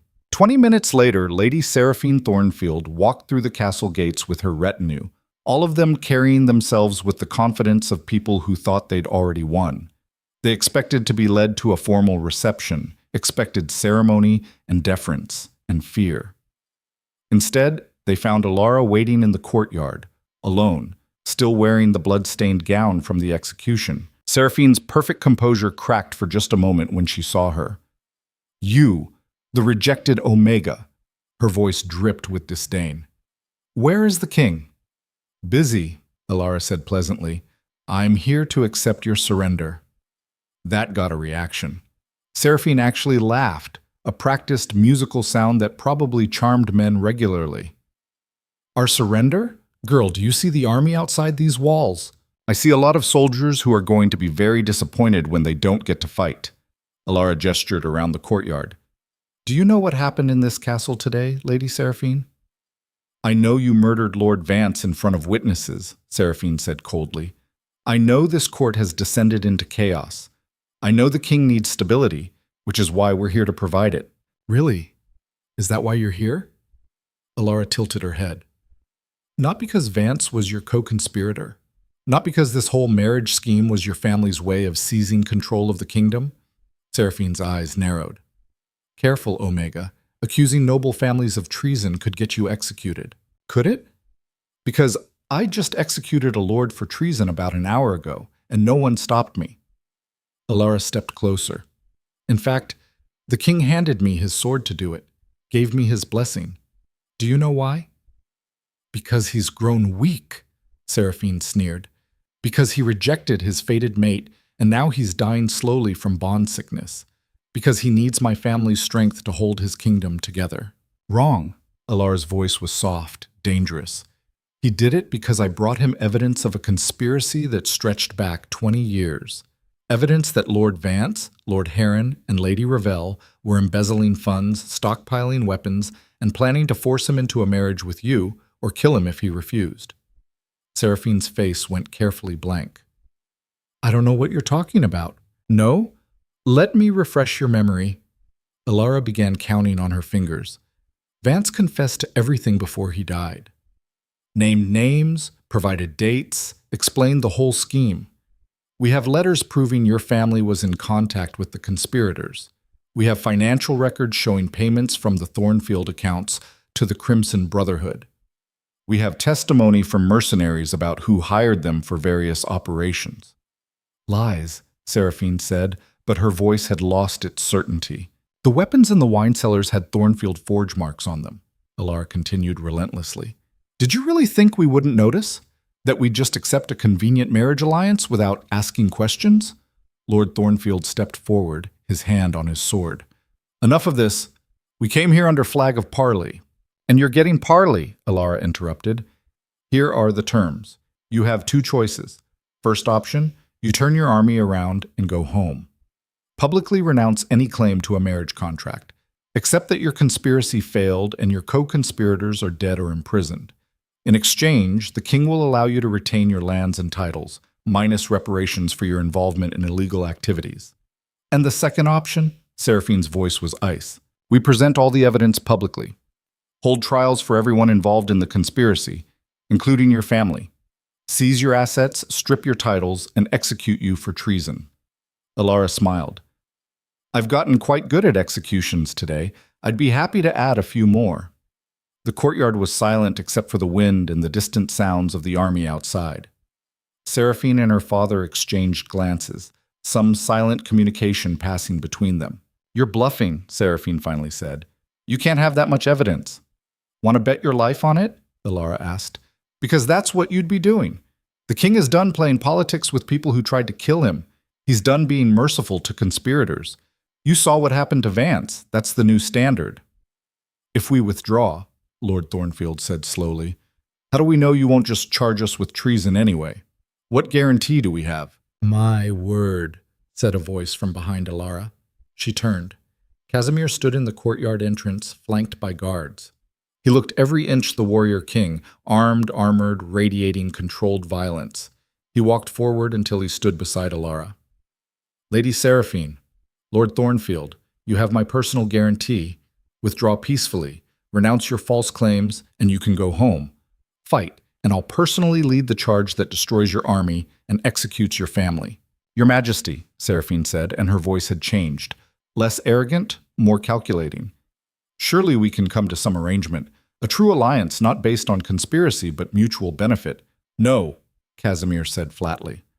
I'm done making alliances with vipers. You have until sunset to withdraw. After that, we consider your presence an act of war. Lord Thornfield's jaw worked. Elara could smell his fury, his humiliation, but she could also smell his fear. He knew they'd lost. This isn't over, Seraphine said quietly, her eyes locked on Elara. You may have won today, but you're still just an Omega. You'll never be accepted. The court will never respect you. I don't need respect, Elara said. I just need them to be afraid of crossing me. And after today, I think we've established that. Seraphine turned and walked away, her retinue following. Lord Thornfield lingered a moment longer, then spat at Elara's feet before leaving. Casimir and Elara stood in the courtyard and watched them go. Neither spoke until the gates closed behind the Thornfield delegation. That was risky, Casimir said. It worked. If they'd called your bluff about the evidence, it wasn't a bluff. We have everything I said we did. I just arranged it in the most threatening way possible. Elara turned to look at him. Did you doubt me? No, Casimir said. I've learned not to doubt you. They stood in silence for a moment. Then Elara asked the question that had been nagging at her. Why did you come out here? I had it handled. I know, but I wanted them to see us together. Wanted them to understand that you speak with my authority. Casimir's expression was complicated. And I wanted to make sure you were safe. I can take care of myself. I know that too. He smiled slightly. Doesn't stop me from worrying. Before Elara could respond to that, Marcus called down from the battlements. Your Majesty, the Thornfield army is withdrawing. They're packing up. Relief swept through the courtyard. Guards cheered. Elara felt the tension drain from her shoulders. They'd won. Yes. The Thornfield army was gone by sunset, their banners disappearing over the horizon like a retreating storm. The castle slowly returned to normal, or what passed for normal after executions, exposed conspiracies, and near invasion. Elara spent the next 2 days helping consolidate evidence, interviewing witnesses, and piecing together the full scope of what had almost happened. It was exhausting work, but necessary. Every loose end tied off was one less threat lingering in the shadows. On the third day after the Thornfield withdrawal, Casimir summoned her to the throne room. She arrived to find the space transformed. Instead of the formal court setup, there were only a handful of people present: key advisors, military leaders, a few nobles who'd proven their loyalty during the crisis. All people Casimir trusted. "Elara Thorne," Casimir said formally as she approached the throne. "Step forward." She did, puzzled. This felt like a ceremony, but she had no idea what kind. "In the past weeks, you have uncovered a conspiracy that threatened the kingdom. You've saved my life multiple times. You've brought justice for crimes that went unpunished for 20 years. You've demonstrated intelligence, courage, and loyalty beyond what anyone could have expected." Casimir stood from his throne. "The question is how to properly recognize these contributions." Elara's heart started to beat faster. "Your Majesty, that's not necessary." "It is necessary," Casimir interrupted.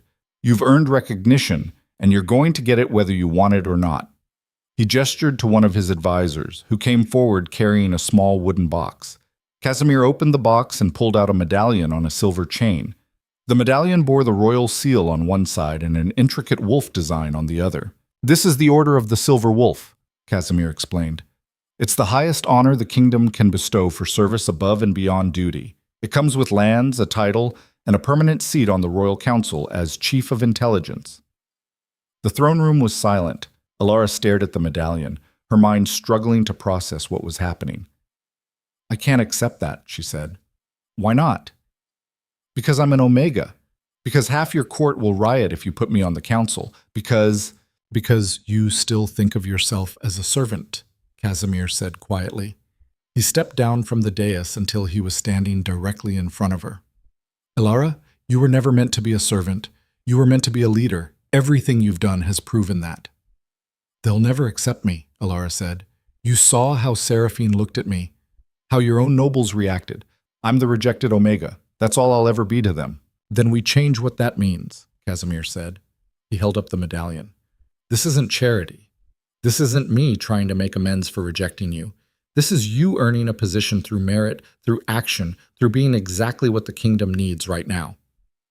Elara looked at the medallion, then at the assembled witnesses, then back at Casimir. "If I accept this, there's no going back. You realize that. The nobles who already hate you for the executions will hate you more for this." "Let them," Casimir said. "I'd rather have one loyal, competent advisor than a dozen ambitious backstabbers." He paused. "Please, accept this." She could feel the phantom bond pulling at her, could see the genuine respect in his eyes. This wasn't about the bond, wasn't about trying to undo the rejection. This was him recognizing her as she truly was. "All right," Elara said quietly. "I accept." Casimir smiled, a real smile, full of relief and pride, and placed the medallion around her neck. The weight of it settled against her chest, solid and real. "Lady Elara Thorne," he announced to the room, "Chief of Intelligence and member of the Royal Council." The assembled witnesses applauded, some enthusiastically, others with clear reservations. Elara ignored them all. She was looking at Casimir, seeing him truly see her for the first time. As the ceremony ended and people began to file out, Casimir caught her arm. "Stay, please. We need to talk." Elara waited until the room was empty. About what happens next. Casimir ran a hand through his hair, a gesture she'd learned meant he was uncertain.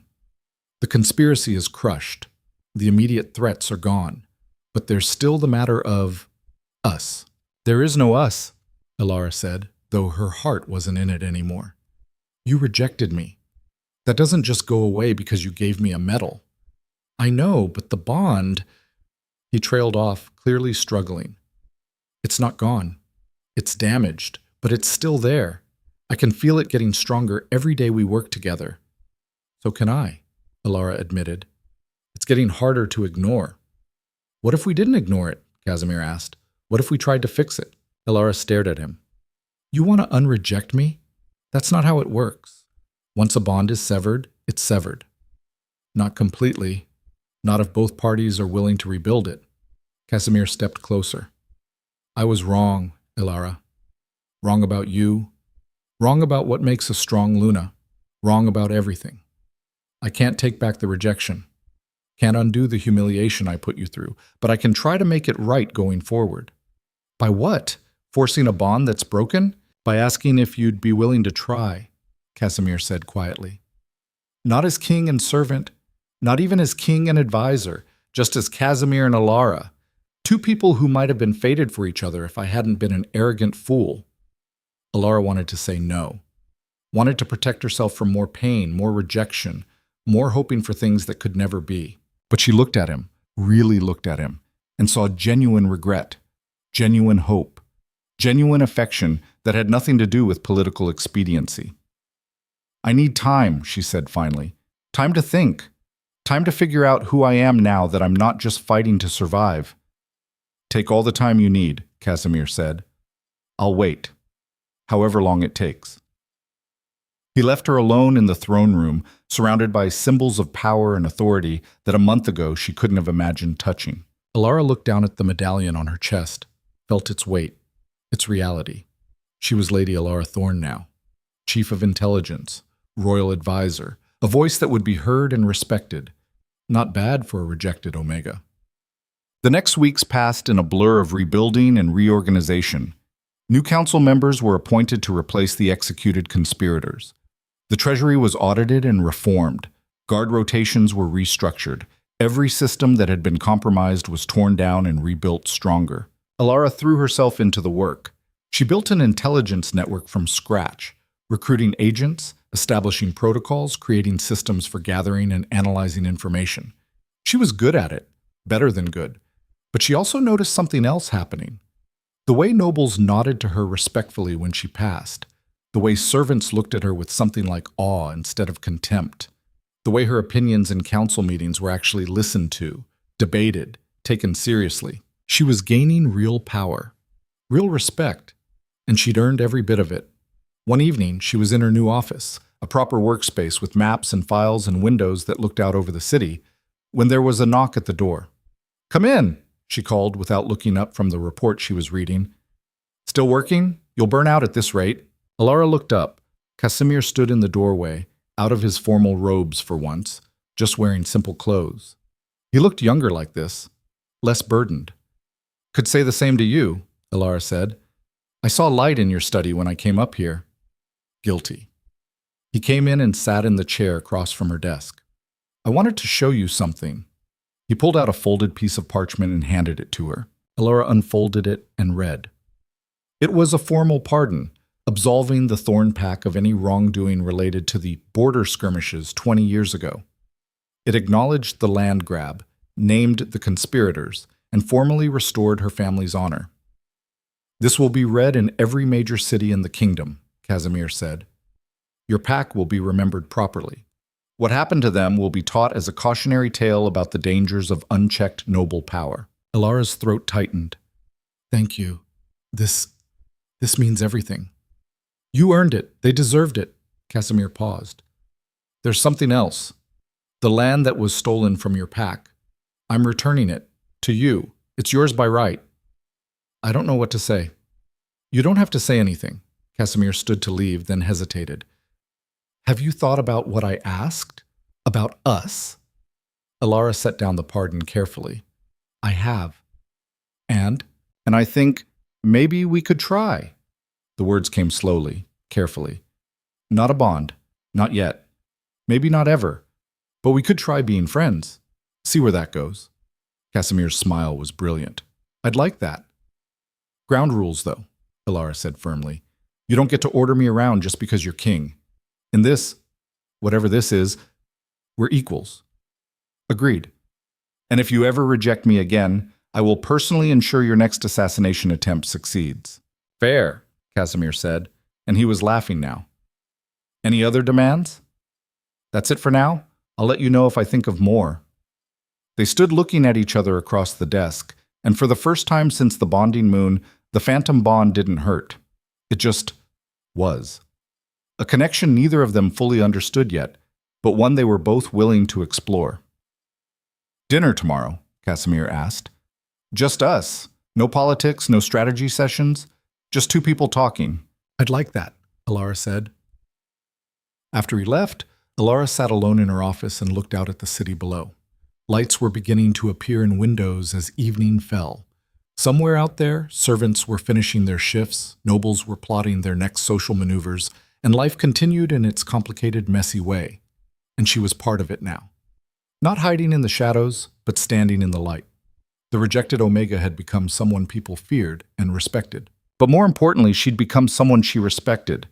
That was worth more than any bond, any title, any position, though she had to admit, having all of those things didn't hurt either. The dinner happened.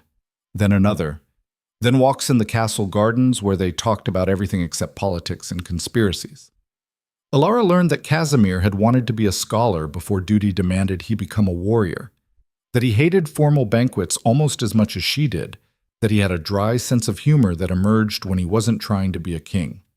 And slowly, carefully, the phantom bond began to heal. It wasn't smooth. Some days Elara woke up angry at him all over again, remembering the rejection, the humiliation, the pain. Some days Casimir pushed too hard, assumed too much, forgot that she wasn't just going to fall at his feet because he'd finally noticed her worth. But they kept trying. 2 months after Vance's execution, Elara was in the training yard watching guards run drills when Petra approached. The beta servant who tormented her in the kitchens now stood a respectful distance away, twisting her apron in nervous hands. "Lady Elara," Petra said quietly. "May I speak with you?" Elara turned, curious. "What do you need?" "I wanted to apologize for how I treated you before." Petra wouldn't meet her eyes. "I was cruel, said terrible things, made your life harder when you were already struggling. I have no excuse except that I was jealous and petty and—" "Stop," Elara interrupted. "Why now? Why apologize now that I have power?" Petra flinched. "Because I'm ashamed. Because watching you in that trial, seeing you execute Lord Vance for what he did to your family, I realized how little I actually knew about you, about what you'd survived." She finally looked up. "I don't expect forgiveness. I just wanted you to know I was wrong." Elara studied her for a long moment. She could hold this grudge, could make Petra's life difficult the way Petra had made hers difficult, could use her new position to extract petty revenge. But what would that prove? That power corrupted everyone eventually? That she was no better than the nobles she'd fought against? "Apology accepted," Elara said. "And Petra? Next time you see someone struggling, maybe help them instead of kicking them while they're down." Petra nodded, relief and shame warring on her face. "Yes, my lady, thank you." After she left, Elara returned to watching the training drills, but her mind was elsewhere. She'd spent so long being angry, at Casimir, at the nobles, at the system that had crushed her and everyone like her, and that anger had been useful. It had kept her alive, kept her fighting, kept her from giving up. But she didn't want to be angry forever. She wanted to build something better. That evening, she sought out Casimir in his study. He looked up from a stack of trade agreements, his expression brightening when he saw her. "Elara, perfect timing. I wanted your opinion on these merchant guild proposals. I want to create a school," Elara said. Casimir blinked. "What?" "A school. For Omegas and low-ranking pack members. Somewhere they can learn to read, write, do arithmetic. Learn trades that give them options beyond serving nobles or dying in border conflicts." The idea had been forming for weeks, crystallizing into something concrete. If we're going to fix this kingdom, we need to start with the people everyone ignores. Casimir set down his quill, giving her his full attention. "That would be expensive and controversial. The noble families won't like the idea of educated servants who might question their authority." "Good," Elara said. "Let them be uncomfortable. Let them worry that the people they've been stepping on might learn to push back." A slow smile spread across Casimir's face. "You know what? Do it. You have my full support. We'll fund it from the treasury, use some of the money we recovered from the conspirators' seized assets." "Really?" "Really. You're right. If we want lasting change, we need to give people the tools to change their own circumstances." He stood and crossed to her. "This is exactly the kind of thinking we need. What else?" They talked for hours, plans building on plans. A school for Omegas, reform of the servant contracts that bound people to noble houses, new laws protecting pack members from land grabs, a complete restructuring of how power flowed through the kingdom. It was ambitious, probably impossible. But for the first time in her life, Elara felt like she had the power, to actually try. But 6 months after the conspiracy's fall, the school opened in a building near the castle. It wasn't large, just 3 rooms and a dozen students to start. But it was a beginning. Elara taught the first class herself, showing young Omegas how to read using texts about their own history, about packs that had thrived before the current system crushed them, about leaders who'd risen from nothing. She saw herself in their faces, the hunger for knowledge, for options, for a life beyond what they'd been told was their limit. After class, one of the students, a girl named Sarah, maybe 12 years old, lingered behind. "Lady Elara?" she asked shyly. "Is it true you killed Lord Vance? That you stood in the Great Hall and executed him yourself?" "Yes," Elara said simply. "Why?" Elara crouched down to Sarah's eye level. "Because he murdered my family. Because he stole from the kingdom. Because he thought being a lord meant he could do whatever he wanted without consequences." Did it feel good? Getting revenge? It was a harder question than Sarah probably realized. Elara thought about it carefully before answering. "It felt necessary," she said finally. "It felt like balancing scales that had been tipped wrong for too long. But good? No. It didn't bring my family back, didn't erase the pain, it just made sure no one else would suffer the same way at his hands." Sarah nodded slowly. "My mother says you're the most powerful Omega in the kingdom now." "Power is relative," Elara said. "I have authority because I earned it and because the king trusts me. But the real power? That's knowledge. Being able to read, to think critically, to question things that don't make sense. That's what I want to teach you. So I can be like you? So you can be better than me," Elara corrected gently. "Learn from my mistakes. Don't wait 20 years for justice. Don't let people convince you you're worth less because of your rank. Build the world you want to live in instead of just surviving in the one you were born into." Sarah's eyes were bright with determination. "I will. I promise." After the girl left, Elara stood alone in the classroom and allowed herself a moment of satisfaction. This, helping others escape the traps she'd barely survived, this felt more meaningful than any execution or political victory. This was how real change happened, one student at a time, one mind opened at a time. "You're good at this." Elara turned. Casimir stood in the doorway, watching her with an expression she'd learned to recognize as affection. "How long have you been there?" "Long enough to hear your speech about power and knowledge." He came into the room, looking at the simple desks and slates with genuine interest. "You should teach more classes. The students respond to you." "I'm planning to, but I'll need more teachers eventually. Can't build a school system by myself. I know some scholars who might be interested, people who believe in what you're doing." Casimir paused. "Actually, that's part of why I came to find you. There's something I need to ask you, something important." Elara's pulse quickened at his serious tone. "What is it?" "Come with me." He led her through the castle to the war room, but instead of the usual maps and military planning, there was a single document on the table. Ornate, official, bearing multiple noble seals. "What is this?" Elara asked. "A petition. From the Reformed Council." Casimir gestured to the document. "They're requesting that I take a Luna, for the stability of the kingdom, for the succession, for all the usual political reasons." Elara's heart sank. Here it was. He'd moved on, found someone appropriate, and now he was trying to let her down gently before making a formal announcement. "Congratulations," she managed. "Which noble family did you choose?" Casimir looked at her like she'd grown a second head. "None of them. I'm choosing you." Elara froze. "What?" "The council is requesting I take a Luna. I'm choosing you." He picked up the document and showed her. At the bottom, in his handwriting, was an addendum. "I accept this petition on the condition that Lady Elara Thorne consents to serve as Luna of the Valdris Kingdom." "You're insane," Elara said. "The nobles will revolt. Half of them still think I'm an upstart Omega who got lucky." "Let them think what they want. You've proven yourself 100 times over. You're smart, capable, brave, and you actually care about the kingdom instead of just your own power." Casimir set down the document. "But more than that, the bond has healed. Not completely, not perfectly, but enough that I can feel it again. Can feel you. And I don't want to fight it anymore." "Casimir, I'm not asking you to forget the rejection. I'm not asking you to pretend it didn't happen or that it didn't hurt. He stepped closer. I'm asking if you're willing to build something new, not based on what fate decided, but on what we've chosen. We've spent months getting to know each other as people, not just fated mates, and I've fallen for you. The real you. Not the idea of a destined Luna, but the woman who burned down a lord's house and survived assassination attempts and started a school because she wanted to help people who remind her of herself. Elara's mind was racing.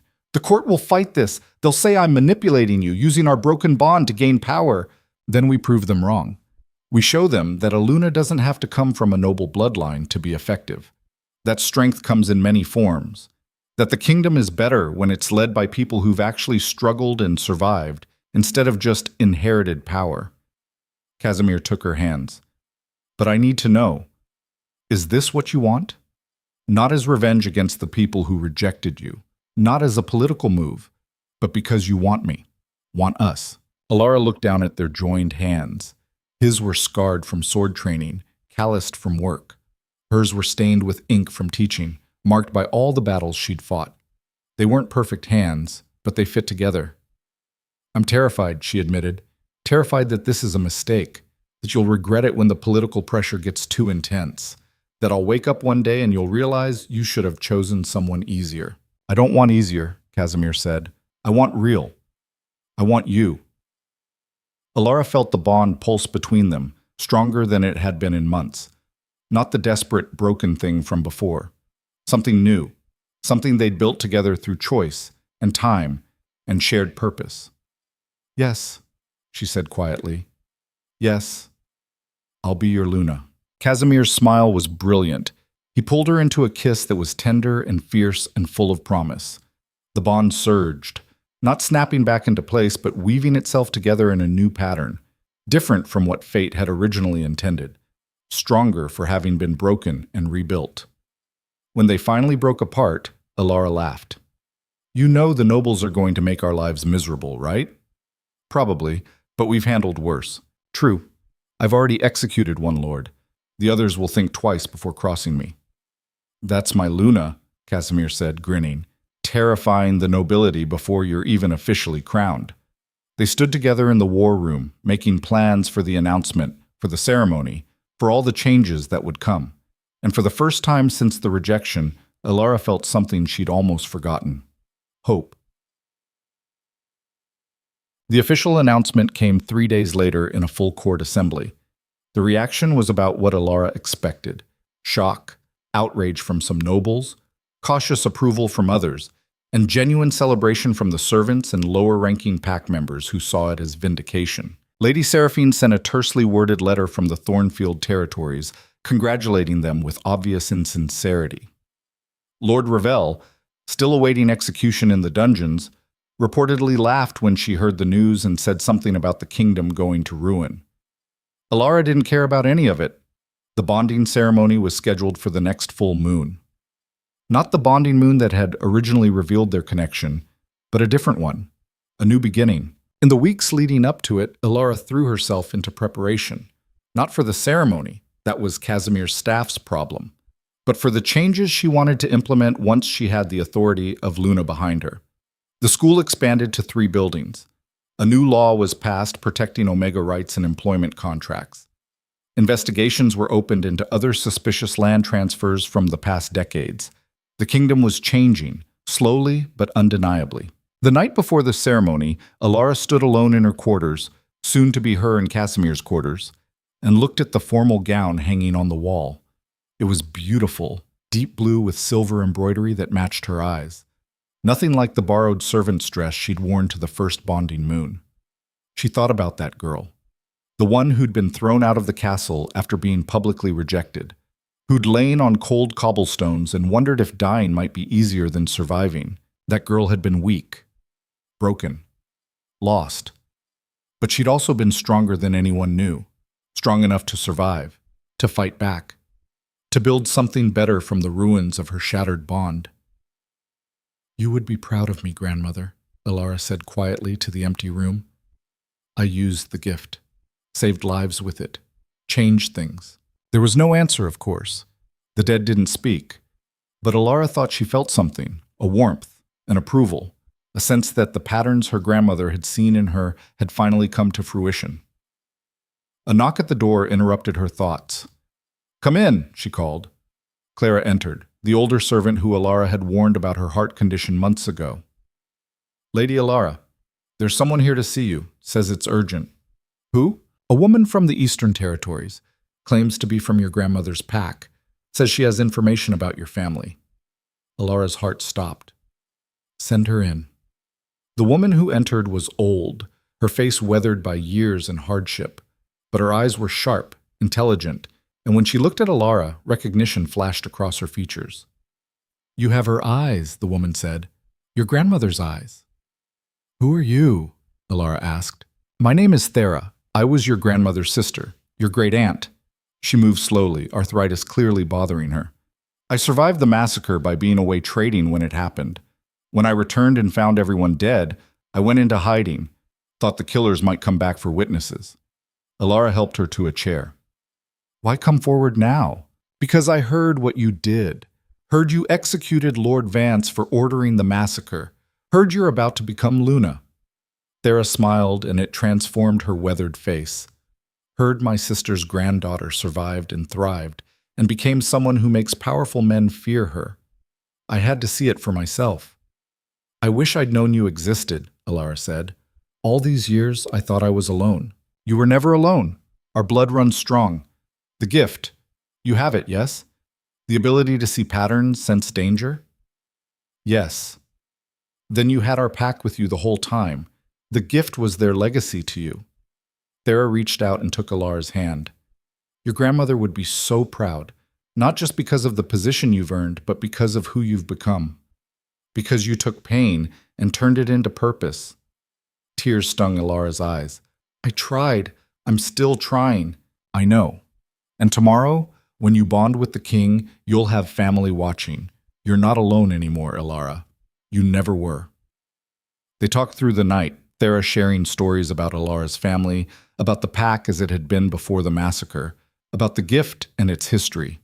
Elara absorbed it all, hungry for connection to roots she'd thought were severed. When dawn broke, Thera stood to leave. "I'll be in the crowd tomorrow, watching the Omega girl who became a queen show the world what real strength looks like." "I'm not a queen," Elara said. "Just a Luna." "Same difference to people like us," Thera said with a wink. "Either way, you're about to rewrite what everyone thinks an Omega can be. That's more powerful than any crown." After she left, Elara stood at the window and watched the sun rise over the kingdom. In a few hours, she would bond with Casimir officially, would become Luna, would take on responsibilities and expectations that terrified her, but she wouldn't face it alone. She had Casimir, who'd learned to see her worth. She had the students at her school, looking to her as an example. She had Thera and whatever remained of her pack's legacy. She had the position she'd earned through blood and intelligence and refusing to quit when everyone expected her to break. And most importantly, she had herself. The woman she'd become through surviving the unsurvivable. That was enough. The bonding ceremony was held at sunset in the castle's great courtyard. Thousands attended, nobles in their finest, commoners pressed against the walls, servants getting glimpses from windows and rooftops.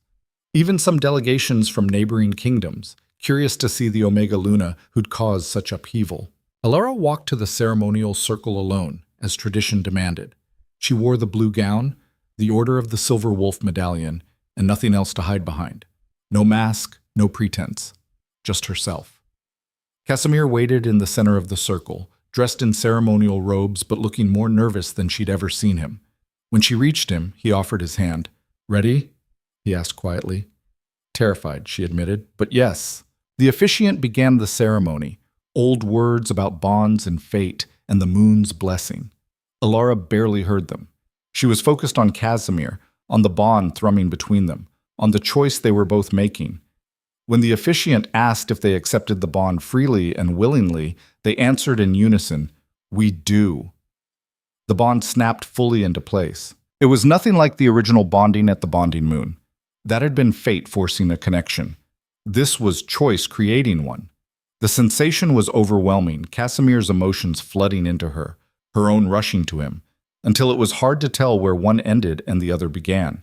But it didn't feel like losing herself. It felt like finding something she hadn't known was missing. When the bond settled, Elara opened her eyes to find Casimir looking at her with wonder. "I can feel everything," he whispered. "Your strength, your fear, your determination. How did I ever think you were weak?" "Because you weren't looking properly," Elara said. "But you learned." The crowd erupted into cheers as they sealed the bond with a kiss. Not everyone was celebrating. Elara could see the sour faces of nobles who disapproved. But enough were that it didn't matter. As they turned to face the crowd, Casimir took her hand and raised it high. "Your Luna," he announced. "Lady Elara Thorne Valdris." The cheers grew louder. Elara saw Thera in the crowd, tears streaming down her face. Saw her students from the school jumping and shouting with joy. Saw servants who'd once mocked her now applauding wildly. She'd won. Not just the position, but the recognition, the acceptance, the proof that she'd been right all along, that worth wasn't determined by birth rank or fate's whims, but by choices and actions and refusing to accept limits others tried to impose. The celebration lasted into the night. There was feasting, dancing, toasts to the new Luna. Elara endured it all with grace she'd learned from watching nobles, but her mind was elsewhere. She kept thinking about that 7-year-old girl who'd survived a massacre, the orphan taken in as charity, the servant who'd scrubbed floors and kept her head down and accepted that this was all life would ever offer her. That girl was gone now, but not forgotten.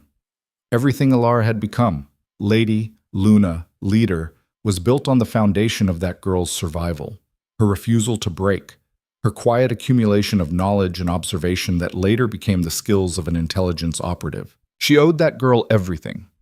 Later, when the celebration wound down and she and Casimir finally had a moment alone, she told him this. "I keep thinking about who I used to be," she said. "The Omega everyone overlooked. Part of me is sad that girl is gone." "She's not gone," Casimir said gently. "She's just evolved. Everything you are now, you were then. You just didn't have the opportunity to show it. The strength, the intelligence, the courage to keep fighting when everything seemed hopeless, that was always you." "You didn't see it?" Elara pointed out. "No, and that's my greatest regret." He pulled her close. "But I see it now, and I'll spend the rest of my life making sure you never doubt your worth again." They stood together on the balcony overlooking the kingdom, Luna and King, partners bound by choice rather than just fate. "What happens now?" Elara asked. "Now?" Casimir smiled. "Now we build the kingdom you envisioned. We expand the schools, reform the laws, change the systems that crush people like you once were. We make sure no child grows up thinking they're worthless because of their rank." "That's ambitious. So are you." Elara laughed. "Fair point." She looked out at the city below, at the lights in windows and the smoke from chimneys and the distant mountains where her pack had once lived. Somewhere out there, other Omegas were probably lying in cold servant quarters, wondering if life would ever offer them more. She'd been that Omega once. Now she was the Luna who would make sure they had options she'd never had. Not everyone would succeed. Not everyone would escape their circumstances. Life wasn't a fairy tale where all the good people won and all the bad people lost. But at least now they'd have a chance, a real chance. That was worth everything she'd survived to achieve. "Thank you," she said quietly to Casimir. "For what?"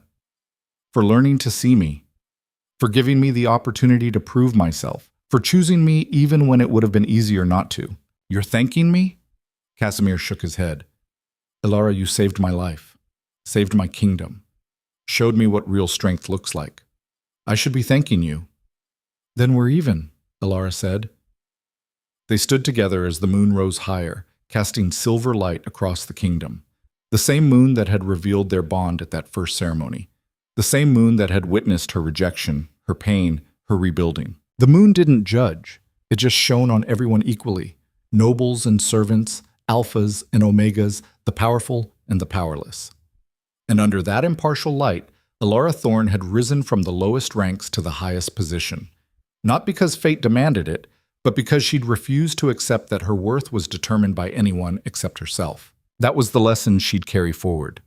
The truth she'd teach her students, pass on to the next generation, embed in the kingdom's new laws and customs.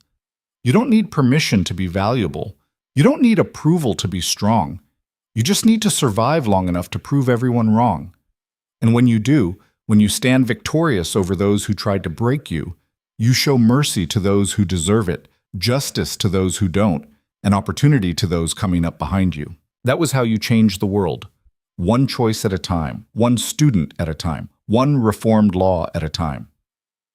Elara Thorne had been rejected by her fated mate and left to die in humiliation.